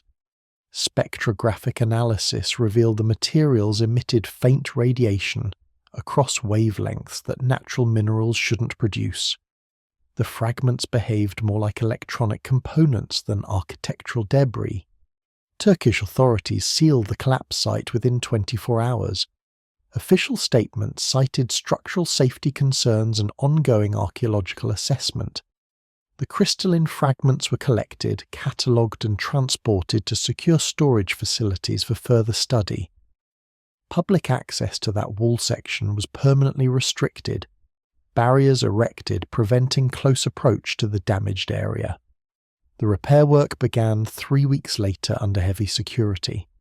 Workers were instructed to use modern materials exclusively, avoiding any attempt to preserve or integrate the exposed ancient masonry. The goal was sealing the breach as quickly as possible using contemporary construction methods. The damaged section was essentially entombed behind new concrete reinforcement that made future access impossible without major demolition. But the incident triggered investigations that revealed disturbing patterns. Engineers reviewing historical maintenance records discovered that specific wall sections had always shown unusual durability. Areas that should have required extensive repair after earthquakes, wars, and centuries of weathering remained mysteriously intact. The sections clustered around several gates and towers, forming a geographic distribution that suggested deliberate pattern rather than random structural variation. Electromagnetic surveys conducted in 2017 detected anomalies throughout the Theodosian walls. Specialized equipment registered magnetic field fluctuations concentrated in specific locations separated by roughly 100 feet, exactly matching how Constantine III had distributed the artifacts during those final desperate nights. The readings suggested dense metallic objects embedded deep within masonry, positioned at regular intervals across multiple wall sections. Compass readings near certain wall segments showed consistent deviations. Hikers reported that their navigation equipment malfunctioned when approaching specific areas, with digital compasses spinning erratically or GPS systems losing signal entirely. Electronic devices experienced unusual battery drain near particular towers. Cell phone signals degraded in patterns that cellular network engineers couldn't explain through normal interference. Local residents had noticed these anomalies for decades without connecting them. Neighborhood folklore mentioned haunted wall sections where compasses didn't work, where dogs refused to walk, where people reported feeling inexplicably uneasy. These tales were dismissed as urban legends until the 2016 collapse provided physical evidence that something genuinely unusual existed within the ancient fortifications. Turkish authorities refused permits for comprehensive archaeological excavation. The official justification cited structural preservation concerns. Excavating wall foundations risked catastrophic collapse that would destroy irreplaceable historical monuments. But observers noted the unusual thoroughness of the prohibition. Standard archaeological access to non-critical areas was denied. Even academic research proposals from prestigious universities were rejected without detailed explanation. This suggested someone in authority knew or suspected what the walls contained. Perhaps France's encrypted notes had eventually been deciphered by Ottoman scholars who'd recognized their importance. Perhaps the keeper's scattered descendants had maintained oral traditions that reached modern Turkish historians.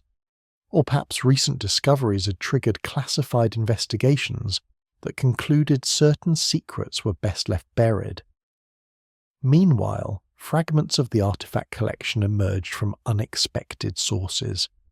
In 1998, a monastery on Mount Athos uncovered sealed containers during renovation work that had been walled into their crypts during medieval construction. The containers held objects that monks couldn't identify: crystalline fragments, metallic pieces, stone tablets covered in unknown writing. The monastery contacted Greek archaeological authorities, who conducted preliminary analysis before quietly transferring everything to secure government facilities. Similar discoveries occurred in 2003 when Turkish archaeologists excavating near Nicaea found a collapsed underground chamber beneath what had been the Byzantine imperial palace. Inside were pedestals arranged in geometric patterns, their surfaces showing residue of materials that had rested there for centuries. The chamber's construction matched descriptions in fragmentary Byzantine texts that mentioned sacred objects from the founders hidden beneath imperial residences. A private collector in Venice reported owning a crystalline object that family legend claimed had been looted from Constantinople during the Fourth Crusade. The piece had been passed through 17 generations, considered a good luck charm despite nobody knowing its origin or purpose. When the collector finally allowed scientific examination in 2011, researchers discovered the crystal generated its own electromagnetic field and showed internal structures suggesting artificial manufacture rather than natural formation. Each discovery added pieces to a puzzle that most historians didn't realize existed. The pattern emerged slowly. Byzantium had guarded something extraordinary, something that survived the empire's fall through deliberate concealment and fortunate preservation. The artifacts were real. They were scattered across territories that Byzantine power once controlled, and they retained properties that contemporary science couldn't fully explain. The implications terrified the few researchers who understood what they'd uncovered. These weren't just unusual archaeological finds. They were functional technology from an unknown source, sophisticated beyond medieval capabilities, possibly dangerous in ways that couldn't be assessed without testing that nobody wanted to authorize. The Byzantine obsession with guarding these objects suggested earlier civilizations had recognized dangers that modern science was only beginning to suspect. Academic papers discussing the discoveries appeared under deliberately obscure titles that wouldn't attract attention. Unusual electromagnetic anomalies in late antique construction materials. Unexplained metallurgical compositions in Byzantine-era artifacts. Architectural durability variations in Theodosian wall sections. The research was published but effectively hidden through technical language and specialized journals that general audiences never consulted. A few researchers attempted connecting the scattered evidence into comprehensive theories. They noted that Byzantine sources mentioned Atlantis more frequently than Western European texts, suggesting Eastern scholars possessed information that hadn't survived in Latin tradition. They observed that Constantinople's technological capabilities, Greek fire, architectural achievements, metallurgical advances, exceeded contemporary European standards in ways that standard historical development couldn't fully explain. These researchers proposed that Byzantium had indeed possessed ancient knowledge sources, possibly artifacts from pre-classical civilizations that achieved technological sophistication before being destroyed through catastrophe. The theory explained numerous historical mysteries while raising uncomfortable questions about what might still be hidden, what might still be discovered, what dangers might accompany such discoveries. The academic establishment largely dismissed these proposals as fringe speculation. Mainstream historians rejected suggestions that medieval Byzantines had possessed advanced technology, that pre-flood civilizations had achieved sophistication exceeding Rome or Greece, that artifacts from such cultures could retain functional properties across millennia. The evidence was reinterpreted through conventional frameworks that avoided challenging fundamental assumptions about civilizational development. But the anomalies persisted. The electromagnetic readings didn't vanish through skeptical analysis. The crystalline fragments didn't conform to standard mineralogy, regardless of academic opinion. The wall sections showed durability that engineering assessment couldn't explain through normal construction methods. Physical reality refused to cooperate with preferred historical narratives. Intelligence agencies across multiple countries monitored the situation quietly. NATO stationed in Turkey filed classified reports about unusual materials discovered in Istanbul fortifications. Russian intelligence tracked the Mount Athos findings and attempted determining whether they represented potential weapons technology. Chinese researchers studying the academic papers recognized implications for materials science and rare earth element applications. The artifacts had become strategic concerns, not just archaeological curiosities. If they represented advanced alloys, novel energy generation methods, or information storage beyond current capabilities, recovering and reverse engineering them could provide technological advantages worth billions or trillions in economic and military value. The Byzantine secret was transforming into modern geopolitical competition. This attention guaranteed the artifacts would never truly rest in peace.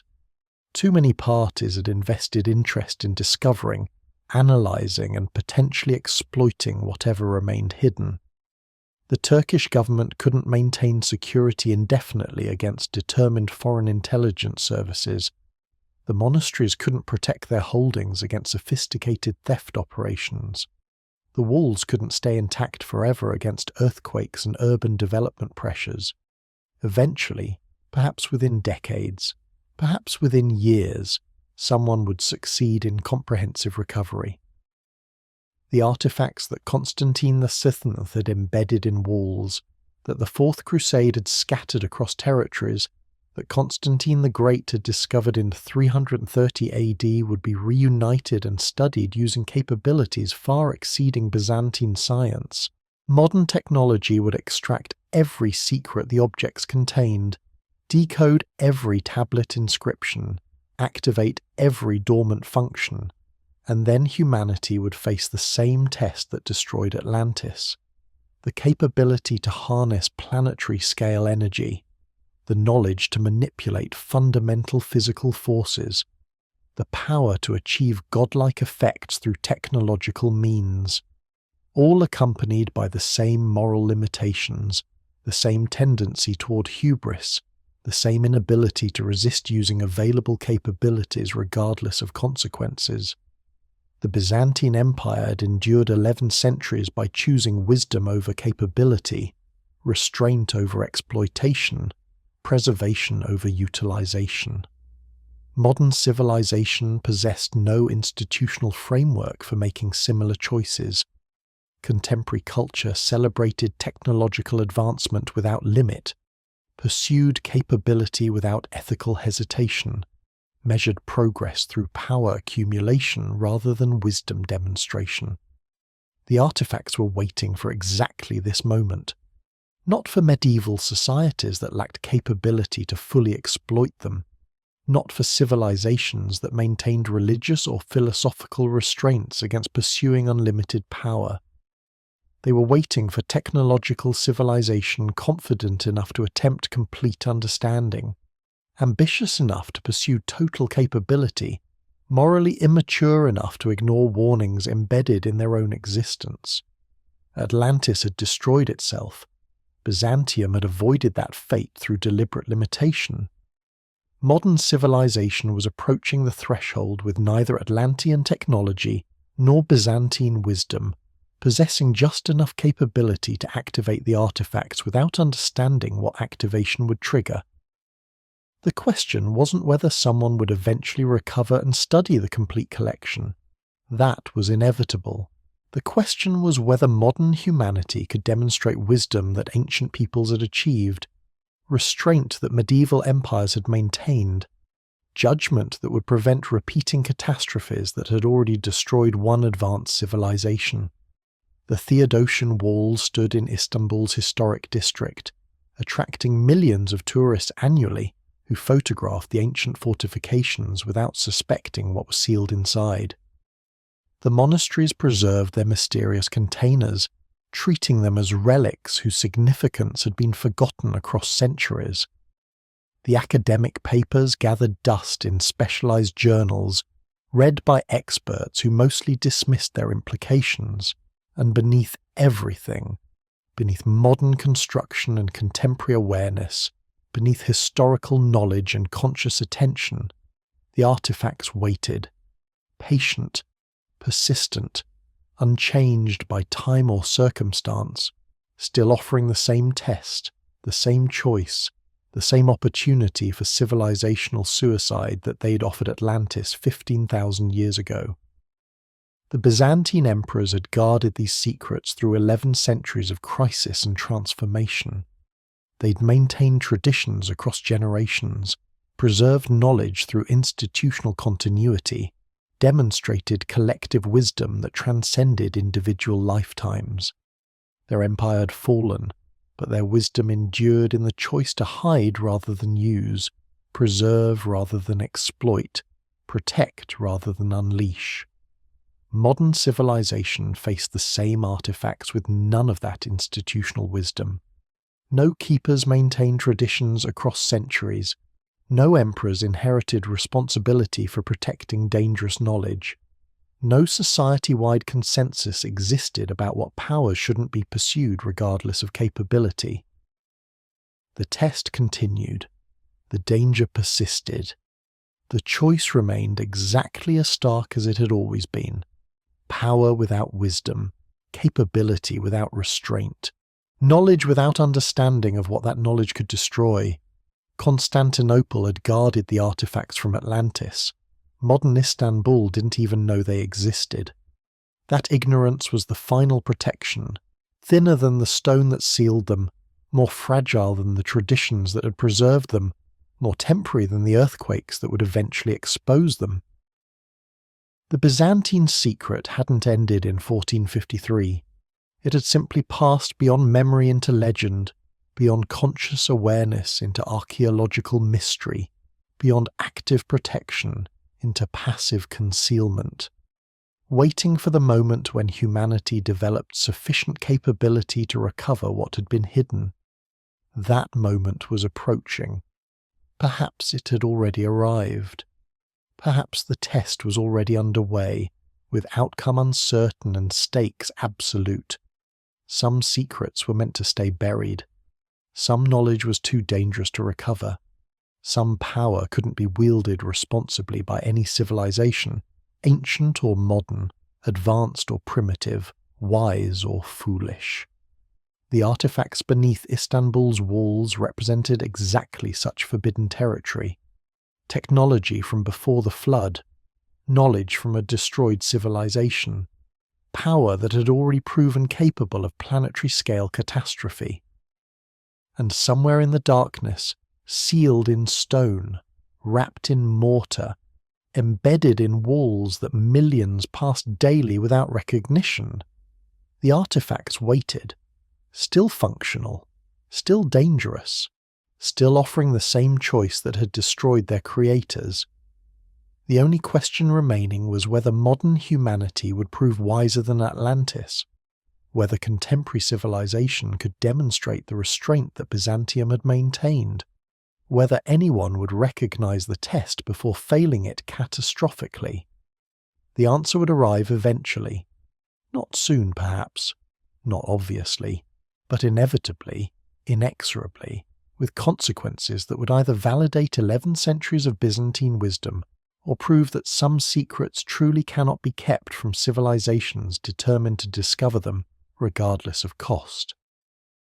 The story ended where it began, with artifacts from Atlantis hidden beneath a great city, guarded by nothing except ignorance and stone, waiting for the moment when capability finally exceeded wisdom sufficiently to trigger the catastrophe that both civilizations had worked so desperately to prevent. That moment was coming. Whether it had already arrived remained to be seen.